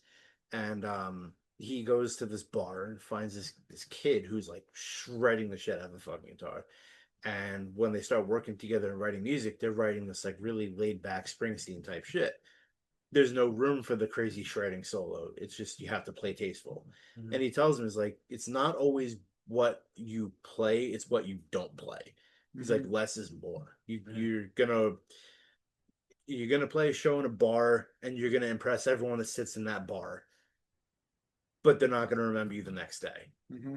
What they're gonna remember is the band that made them feel something. Yeah. So that's always, it's such a stupid thing from a movie that's a million fucking years old, but like Yeah. it made such sense to me that's like, I could be that guy. I could learn how to sweep and like be a show off, but Mhm. why? Yeah. What the fuck is the point? My old guitar teacher, Kurt Gottwald, he basically taught me how to write a song. I'm just gonna pause right. Mhm. Yeah, when it comes down to like you walk into a bar, right? That's the thing where we were. Yes. Other bands on the bill. Rolling the fucking Rolling the dice. dice. Yeah. Yeah. Yeah, you could tell the bands that take it seriously. You could tell the bands that don't. Unfortunately, there's a lot of bands out there that you could tell that they spent no time rehearsing, that the songs are kind of just thrown together. They bullshit their way through a set. There's no show, you know? Those are also always the bands that think they're the fucking best. Yeah, it's kind of like Well, they're the wasting bands that everyone's admit time. defeat. Yeah. The band's like, yeah, all right, whatever. We'll we did a show. And I see that, I'm like, well, why? The thing that kills me is bands that are like, oh, well, we did a thing last night, and then it's like fucking 3 people and a floor show. It's like, all right, you didn't do anything though. Yeah. Like, and you have the talent, so why don't you just hone in on that talent and be better? Yeah. Because I promise you, those 3 people are going to turn into 30 so fast if you just spend a little more time saying that you can develop. You know, It's kind of tough because like some of the bands that at least I've seen locally and stuff, it's like sometimes it does feel like they're just wasting everyone's fucking time. Yeah. And I know that sounds brutal as shit, but that's what it But feels it's like. true. Especially when it's like you're not taking it serious. And I get it, we were all in high school and fucking we didn't take shit But serious even now, either. at this age, it happens. Yeah, yeah. And I think some of it though is like you were saying, some of those guys or whoever, like they kind of like I think it's an ego. it's an ego thing. And I feel like sometimes when you go to the shows, you see that, and it's kind of just like, fuck these guys. Especially when we're the kind of band that like we'll talk to everyone and we'll be like, yo, if you guys need something, you guys need this, like whatever you guys need, I just want to make sure your show runs smooth. Like talk to us, we'll help. Like you guys need a double bass pedal, you guys need guitar amps, you got or anything. whatever you Not need. to mention names, but being that band to interact and to try and help out has fucking backfired. Oh yeah, for sure. Oh yeah, for sure. We try to do like above and beyond sometimes, and it's just like, oh, these guys fucking suck. Now these guys aren't grateful, you know. But it doesn't stop us from being that band either, because you know what? Hopefully, we did the right thing at the end of the day, and we're just here to, you know, have fun and make sure everyone puts a killer show on. Because if you have a band and then you do great, it makes the people we brought actually go, oh yeah, like this is cool. Like we actually like this. We'll come to the next one. I feel like there's a lot of shitty habits that bands have, and I every time I'm like, all right, I think it got better. I think the bands are starting to recognize now.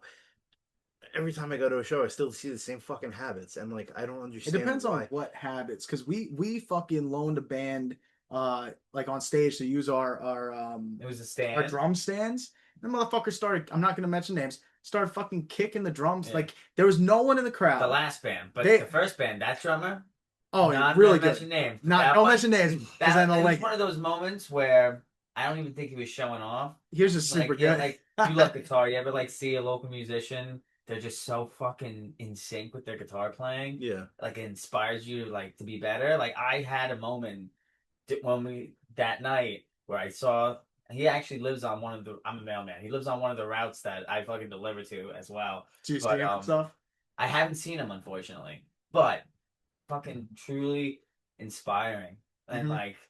That's the moment where it's like I'm happy we fucking lent him. Oh, and yeah, because we lent. Yeah, yo, you need. And then the next band fucked it though. Yeah, The next whatever band you totally need. fucked it. No, it was just crazy because you had no one in the crowd. You had no one in the crowd, but like the 5 people that stayed around from like the 20 that Which we was brought. us, the bartender, and my brother. Yeah, right. Nadine, like his brother's friend. That's it. So out of all the 21, they brought no people to the fucking show. So that's another thing too.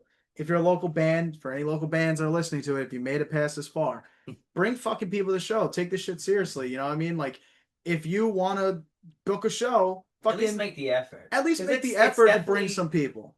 I think it's hard. Of course, eventually the natural friend relative basis of bringing people to your show, which is how it all starts, is gonna fade, and you have to. Yeah, but I think on an organic with this particular band, and I'm not mentioning names again, they brought absolutely no people. No, they did. We brought everyone, at least 20 to 30 people. We brought, and not to be like, oh, we brought, but not in that, but like we're also letting them use our equipment, and then at the end of the night, they decide to just start kicking our equipment. Wow, like, dude, you didn't bring anyone to this bar, but that one drummer was sick. You literally just start kicking our shit. Like, what? Like, so I don't know about bad habits and what you were talking about. Yeah. But we've seen some shit where we're like, wow, people just kind of are disrespectful and don't give a fuck. And that's not what we do when we show up. When they ask James to work the door. We keep playing shows, and James ends up getting like employed for free. Like, he's ended up doing sound. I don't know how. Thank fucking God it wasn't me, because I don't even know how I'd react. But he's ended up doing sound, and I was so happy when you said no to doing door. But he was asked to work door at shows. Yeah, so I'm funny. like, It's whoa, like only that's him. Because also he's such a nice guy. It's probably so hard for him to say no. That I'm like, no. Why am I getting whoa? Like, I'll do everything else. Like, I'll do what I like. Am gonna. Because here's the thing: we'll step into a show where we're just like, hey, anything to make the show better, we will do it. Yep. But there is a line that we have to draw of like, no, dude, we didn't sign up to do all this. But like, hey, if you need us to do these extra things, fine, we're on board with that. We'll help out in any way possible, because that's how we want it for, reciprocated.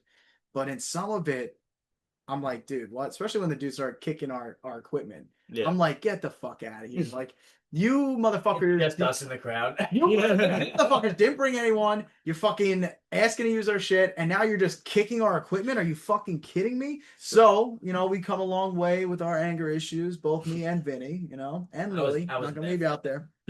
And so in that case, we're just like, dude, what? We just took our stuff, left, but I don't know. That drummer though is that literally the best drummer I've seen live. Yeah. Like, it was like a hidden gem. It was such a magical moment to watch that guy play drums, and I was so proud. I was proud to just witness it, He started bowing. It was weird. Literally, he started bowing on his hands. I started asking him, I was like... He took off his shirt. He was flying it around. He's the only guy in the bar. I would have gave myself to him. I said, I'm just like, Vin, what are you doing right now? Maybe.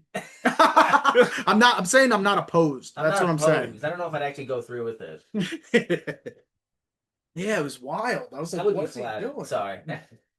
So... what were you saying again? The habits that I'm really talking about has a lot to do with respect. But also to touch on your point of drawing.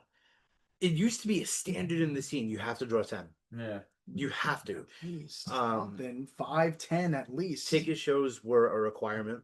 And I feel like once people started giving so much pushback about selling tickets, that's when draw started suffering.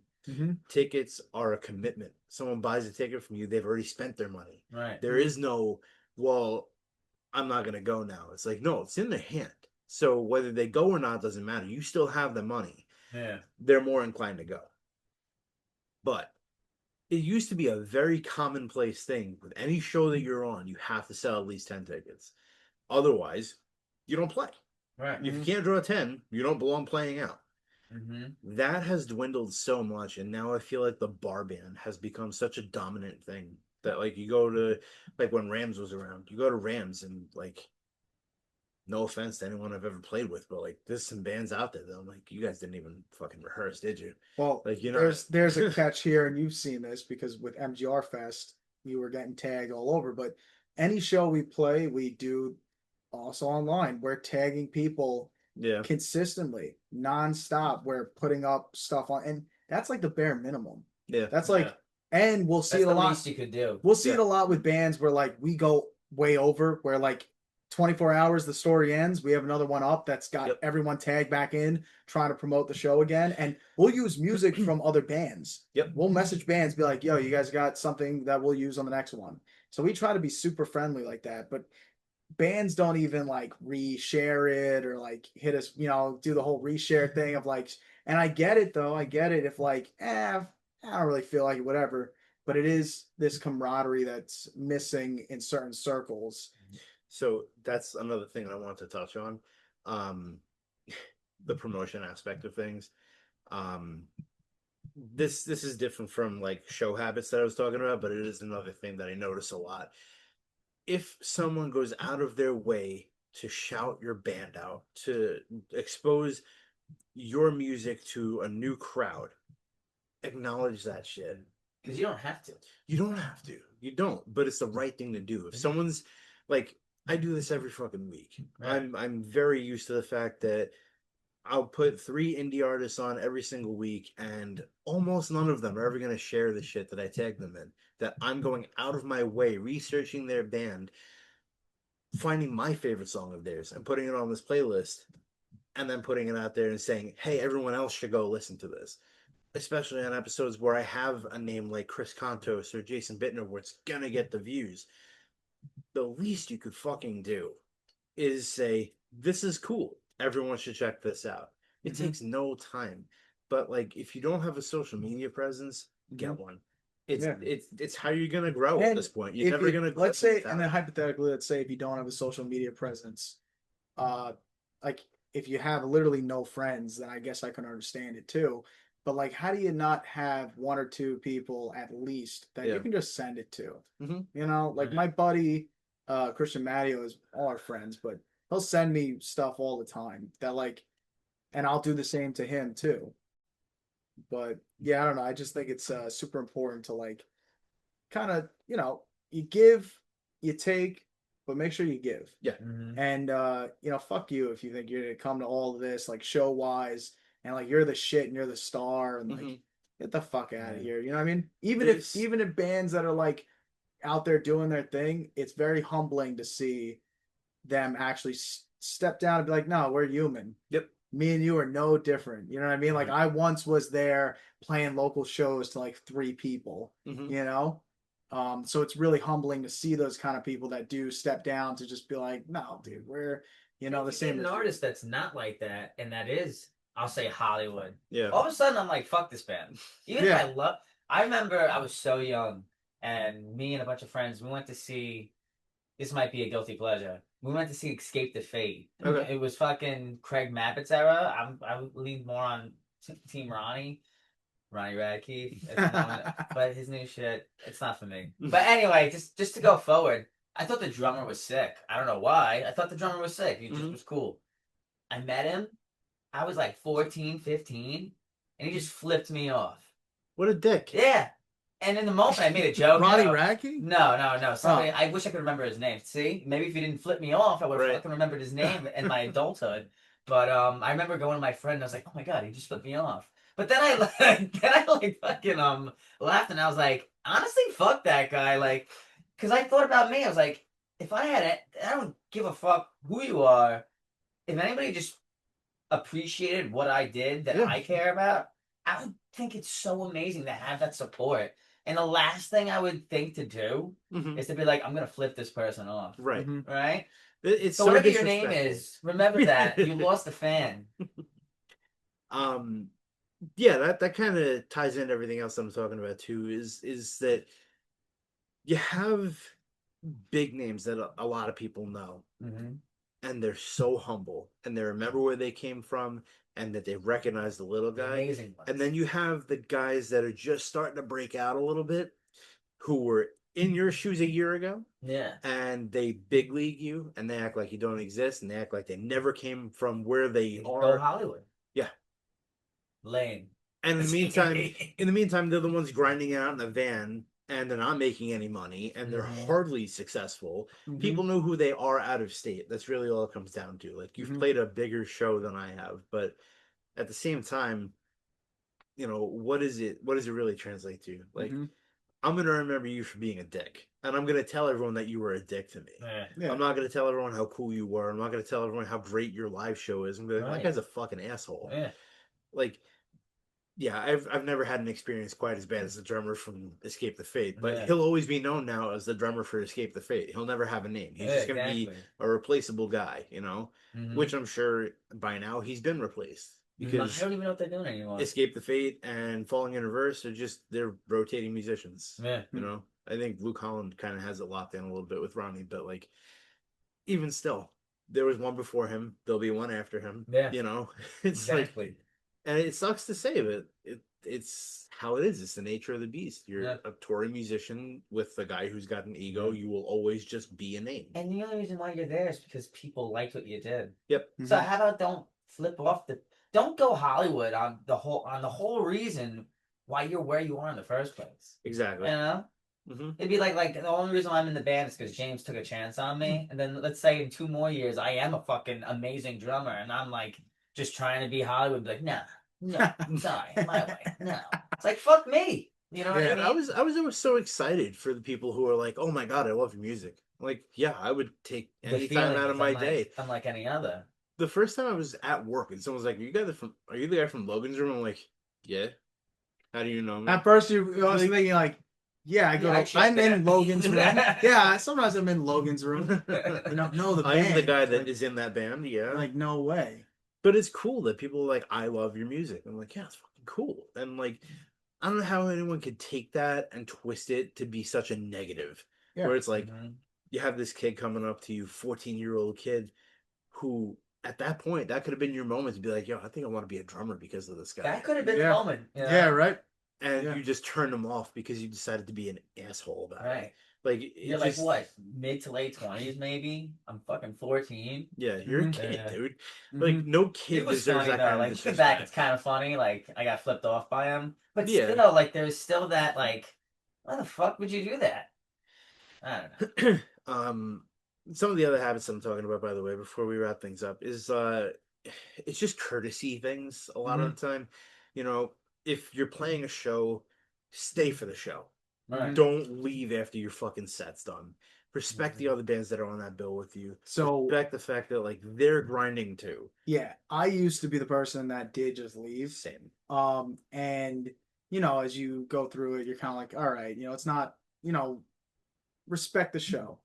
You book a show, you're gonna play someplace. Respect the show. Do what's right. You know, what's the common courtesy, like you're saying, like staying the whole time. Or at least making an effort, you know, to stay most of the time, if not all of it, you know? It's tough. We all have life. Like, everyone's got work now. But... Yeah. Dude, I understand if it's like 11:30, 12 o'clock, and like the last band's only just getting started, like at least stay for a few songs though, because you stuck it out that far. Right. And you're not going to get up any less late the next day. Like, stick it out. Right.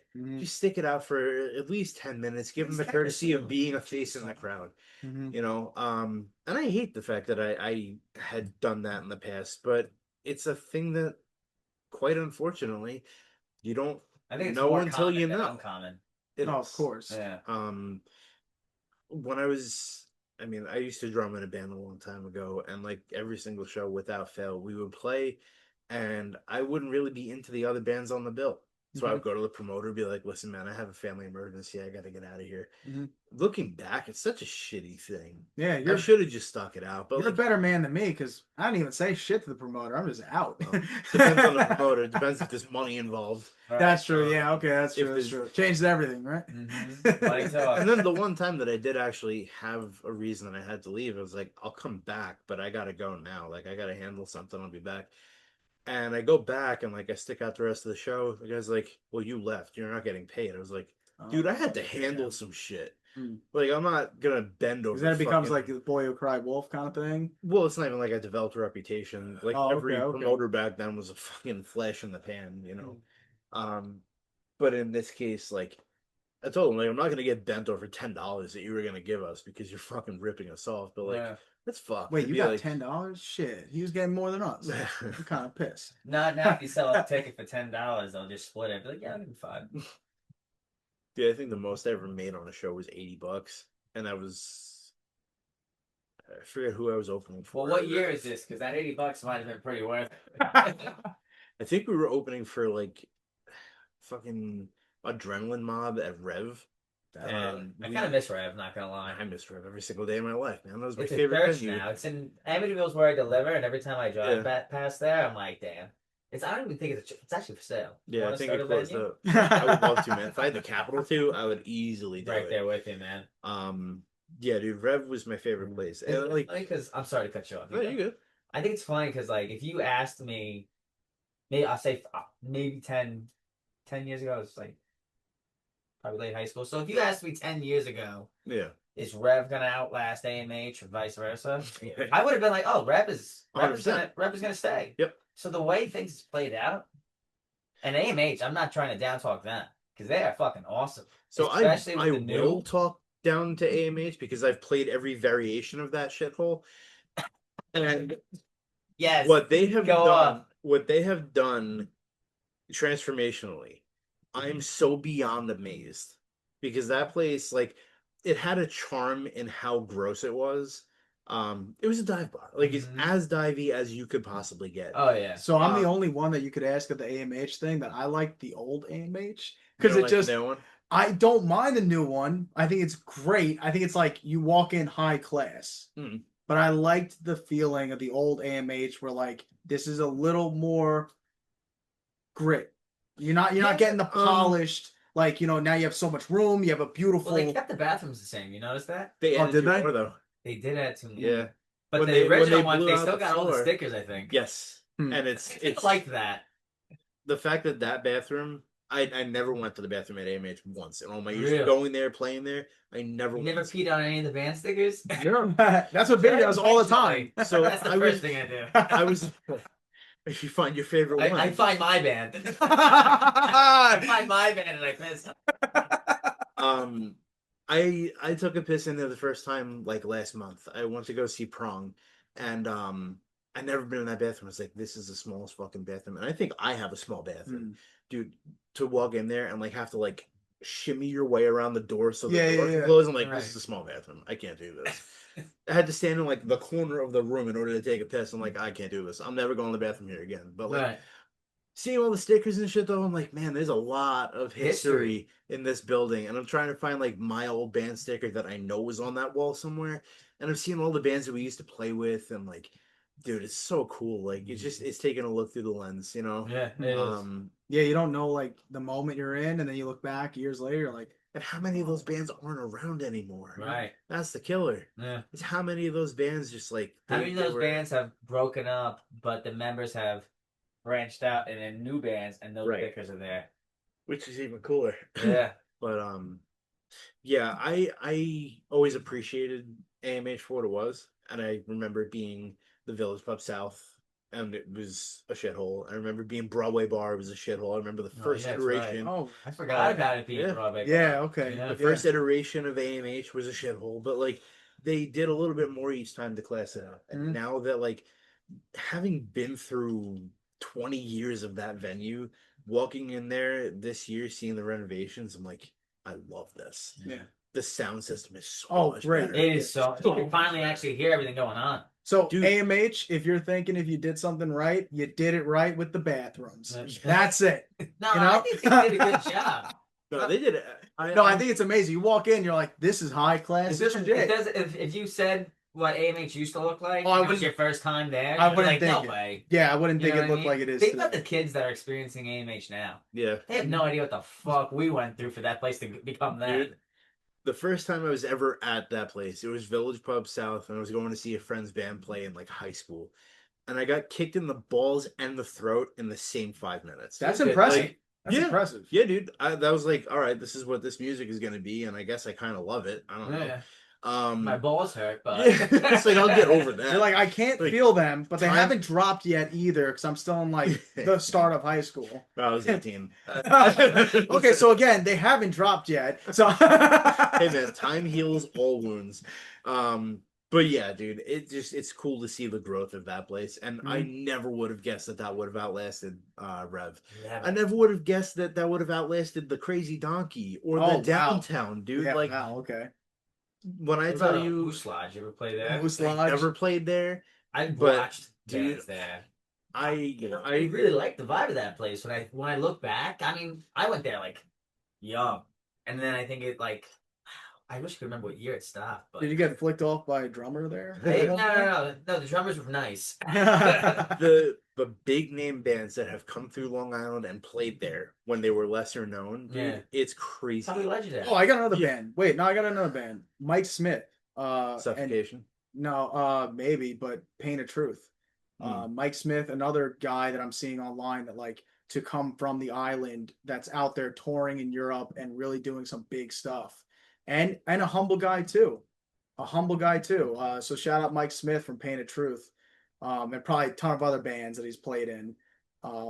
He's a down, at least from what I've seen, because he's commented on our stuff and like Mike's a good guy. he's a kind of guy that like he don't need to be commenting on our shit. He's out there doing bigger, big boy stuff. Definitely not And, the same Mike Smith, by the way. I'm looking at a picture of him. Yeah, no, definitely not the same Mike Smith. No. He's from Lyndhurst, but his brother Danny was in a big band. I think it was Danny in Backtrack and stuff like that, big in the hardcore scene. But Mike Smith, humble dude, and yeah, he's in Pain of Truth, and they're out there doing some serious stuff. When we were touching on how people are on the scene, like he commented on one of the videos we uploaded from Oceanside, and it said to me like, "Wow, that's a humble guy that like he don't need to comment on any of our shit. We're like a drop in the bucket compared to what he's doing." But he actually did, so it shows the kind of character at least he is from the outside view there. Yeah, that's cool, man. I always love that when like the unexpected comments pop up on like social media shit.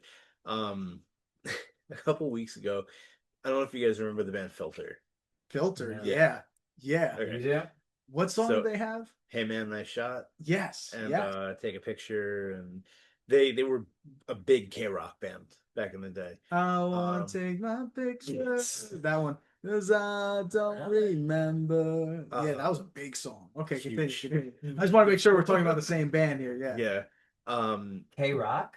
Yeah. Like K-pop, but it's rock? No. Like 92.3 K-rock, the Oh, radio okay. station. Sure, because I don't know them. Oh my god, I didn't even know. I always knew about K-pop. You hear them if you listen to The Shark. I guarantee you hear them. Oh, The Shark. Within 2 hours. Everything that rocks? Yes. The Shark. But they just released a new song called All the Good, and this song is so ridiculously heavy, and I was not expecting that because you know them, like they're not that level of band, and this was a borderline genty song. I was like, dude, this is fucking crazy. So I threw it on the top 10. I tagged them, and I see that A, they start following me, and B, they're commenting on my shit. I'm like, that's fucking cool. Like a lot of respect to that. Yeah. I always I love that. When you're a band that everyone knows, but you're still taking time out to say, yo, that was cool as shit. Thanks for shouting me out. Yeah. Like, if that still matters to you this far into your career, I have so much respect for that. Yeah. Makes the world a better place in a way. You know? Yeah. And it really shows, like, what a community that this genre of music is. You know? You'll never see Taylor Swift comment on someone's post. You'll never see, like, any of the pop stars and shit. Like, it's just not a thing. They'll never go out of their way to tell their fans how. If they do, I don't even think it's really them. No, it's definitely a fan account. Yeah, it's someone that paid for a fucking verified account. Like manager, PR person. Yeah. Right. Yep. But yeah, it's cool when like names will go out of their way to shout you out a little bit. So that's cool, that Pain of Truth and everything too. And I'm sure there's more to come for you guys too. It's awesome that you guys are staying so true to what you founded the band on. And getting to know you guys as people tonight, dude, it's been such a privilege. Like, it was cool hanging out at MGR Fest, but you guys are so pleasant to be around, and you're so funny, and I love that immediately we just got along, which made Dude, all it's been a this fun night. Yeah. I could keep this going for hours with you guys, but you're gonna fall asleep on me like 10 minutes. So just so you guys are wondering, the whole time is like Lily's like, when are Vinny and Matt and James just gonna shut the fuck up? That's normally how practice goes. Actually, not gonna lie. Get into a tangent, me and James. Oh yeah, we start talking. That's not even practice related. Yeah. You just see Lily. All right. It's like that one episode of The The Simpsons. door closed. I Yeah. guess going It's The Simpsons where Homer's like just slowly backing into the bushes. Yeah, that's basically it. And then she's like, all right, we still didn't go over this song. All you guys are doing is talking about the song, but like maybe we should go over it, But I agree. I feel like I can go another 2 hours. You're cool with that, right? Yeah. No, Matt did say though, he's like, oh no, this interview is It's long 10 hours. form. This We is do- long Take a form. nap. I'm so We do cool. long form. Yeah, dude, 24-hour live stream. I don't know if I told you guys. Yeah, just so you guys know. We just hit hour 3, so it Yeah. makes us like hopefully. No, but it's been a pleasure being here. And we definitely try to show support for what you're doing. And obviously you're doing that for us. And we just try to be, helping hand in all of this because no one's fucking better than the other person. Absolutely. You know what I mean? Unless maybe you're a Nazi. So maybe I'll take that back. Yeah. But you know what I mean? Like no one's better than other people. And sometimes their ego gets so driven into The way I look at it is if you're still a band that has to sell tickets, you're not above anybody. Yeah. If you're a Right. band that is having openers sell tickets for you, you're still not better than anybody. Yeah. Fuck yeah. If your last name is Hammett or Hetfield or Trujillo or Ulrich, you're better than the average person. In Mhm. my mind, if you're in the Metallicas, the AC/DCs, or Guns N' Roses, or any of that shit, you have the right to call your shots a little bit. Yeah. But Mhm. until You've you're earned at it that at level, point. yeah. Until you're at that level, until you're the one that's not setting up your own shit at your shows, I think that you need to have a slice of humble pie Take and a realize step where back. you fucking came from, Yeah. because you're not working any less than any other band out there, and Yeah. the bands that are going out there and just grinding, there's so many doing it right now. Just to shout them out real quick, Dead Within Days is doing it. Oh, Dead Within Resist Days. Temptation is Yeah. doing it. I'm so happy seeing so many bands that are like, yeah, we're not staying on the island. We're getting the fuck out of here for a Yeah. weekend. And That's also we were talking about courtesy and all that. Dead Within Yeah. Days, really good group of guys that phenomenal guys. I would just go because I'm not into that style of music, but Mhm. I would just go if they ever were like, "Hey, we're playing a show in your area." I would just go to support them because Yeah. they're good guys. Mhm. You know what I mean? So it's even beyond the whole music. Yeah, courtesy extends a very long way, and it's Mhm. recognized. Which, by the way, November 1st, Resist Temptation, Dead Within Days, Terrigenous, Pathmaker playing in Port Jeff. Oh, that's cool. They have Okay. their annual Monster Mosh show. I'm shilling this shit right now, but they do it every year. I think this is the 4th year or 5th year they're doing it. That's pretty It's sweet. always What is it? A monster? What? Monster Mosh. Monster? It's What day day is after that? Saturday. Saturday? November 1st. Day after I'm off Halloween. Sunday. There's a costume contest. What are you dressing up as, huh? No idea. I have So wait, no they got a clue. costume contest. What else then? Yeah, the whole thing is Halloween themed. All the bands are playing a full set. Dead Within Days, Resist Temptation also have EPs getting released that same day. Okay. Pathmaker's headlining. Every band typically does some cover songs and stuff. But every year they have the same place. They do the same thing. And according to Rob from Dead Within Days, they were very close to selling this place out at I think 180 cap last year. Oh, that's And awesome. he's very confident that it will sell out this year. Yeah, Fucking awesome. dope. Yeah. So, if you're watching and you've made it this far, go buy your fucking tickets. If you're watching and you made it this far, buy your tickets, but also God bless you. Yeah, Yeah. honestly, you fucking Much love. angels. Not even one of the people in the interview are making it through this one. So it's just like band practice. Lily's not even here anymore.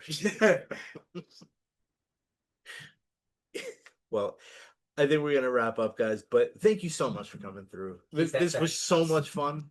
Anytime you guys want to come back, it would be an absolute joy. Tomorrow. Love to. Yeah, same thing. Well, I mean, if you guys want to sleep over, you want to We sleep are. over? Oh my God. Yo. We have to argue. No, but for real, though, sincerely, it was so much fun talking to you guys. Please come back anytime you want. We'd love to. Yeah, this is a fun hang. Also, So- also, I guess if you guys want to follow us online, Oceanside Music Now on Instagram, and Check yeah. out Minor Setback. Minor Major Setback, Comeback. Major Comeback. Ooh, What Vinny, else? Maybe one of you guys should be saying this. He's not in this video. That's Oh, true. yeah. That's true. Major Comeback. Oceanside. Oceanside Music Now on Instagram. Yeah. Pow, pow, pow. Cut that. We're gonna have the wait. When do we have the fireworks? Cut that out. This is why he's not going to be. Full House, cut it. Just put a picture of Uncle Danny over it. You better look at it, I guess. Maybe. God, I hope not. He's a handsome guy. Yeah, but I Pretty want to handsome be dude. Jesse. But I kind of feel like You're you're not. Jesse. No, I feel like if anyone's Jesse in the group, you're Jesse. Have mercy. All right, guys. So that's gonna wrap it for us. But please come back. I can't Thanks wait so to much. see everything that you guys are Appreciate it. doing in the future. Keep me posted on all your show dates. I'll shout them out. I'll let you know. Yeah, Appreciate that. Yeah. keep me in the loop with everything, and I will definitely come out to a show soon too. Probably not the city ones, most likely, but Mhm. you know, It's all city's right. a bitch. So Those are the. I feel like the city ones. That's the frontier shows. Like Mhm. that's the we're gonna gain. yeah. Hopefully, people and just spread the music, spread the message. Well, whatever you guys do, just be safe and have fun doing it. I can't promise anything about being safe, but That's about going to wrap things up for us today. James, Lily, Vinny, you guys were so much fun. I had such a good time talking to all of you, and I hope we can do it again really soon. Go check out Oceanside, go follow them on socials, and keep an eye out for upcoming show announcements from them. Thank you, everybody, for your time and your support. Everybody who listens, all the interactions on social media, who tells their friends to listen, I love you all. I appreciate you more than words can say. Again, I say it every week, but the easiest, fastest, and cheapest way for someone to support a friend or family member's business ventures is to just get the word out. So I do this for everybody. Whether it's a new band or a page for their podcast or endorsements, baking business, whatever the case may be, send it my way. And I have no problem giving you a like. I have no problem giving you a share and helping you talk about your business.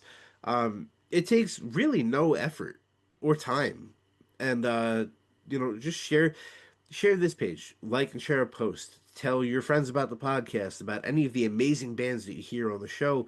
Stream the music you hear on the Top 10s playlist. If you're watching on YouTube, crush that subscribe button. It goes a very long way. Thank you for tuning in. I hope to see you again on the next one. You have been listening to the Face the Music podcast. Be well, everybody. Be safe, and I will see you again soon. Peace.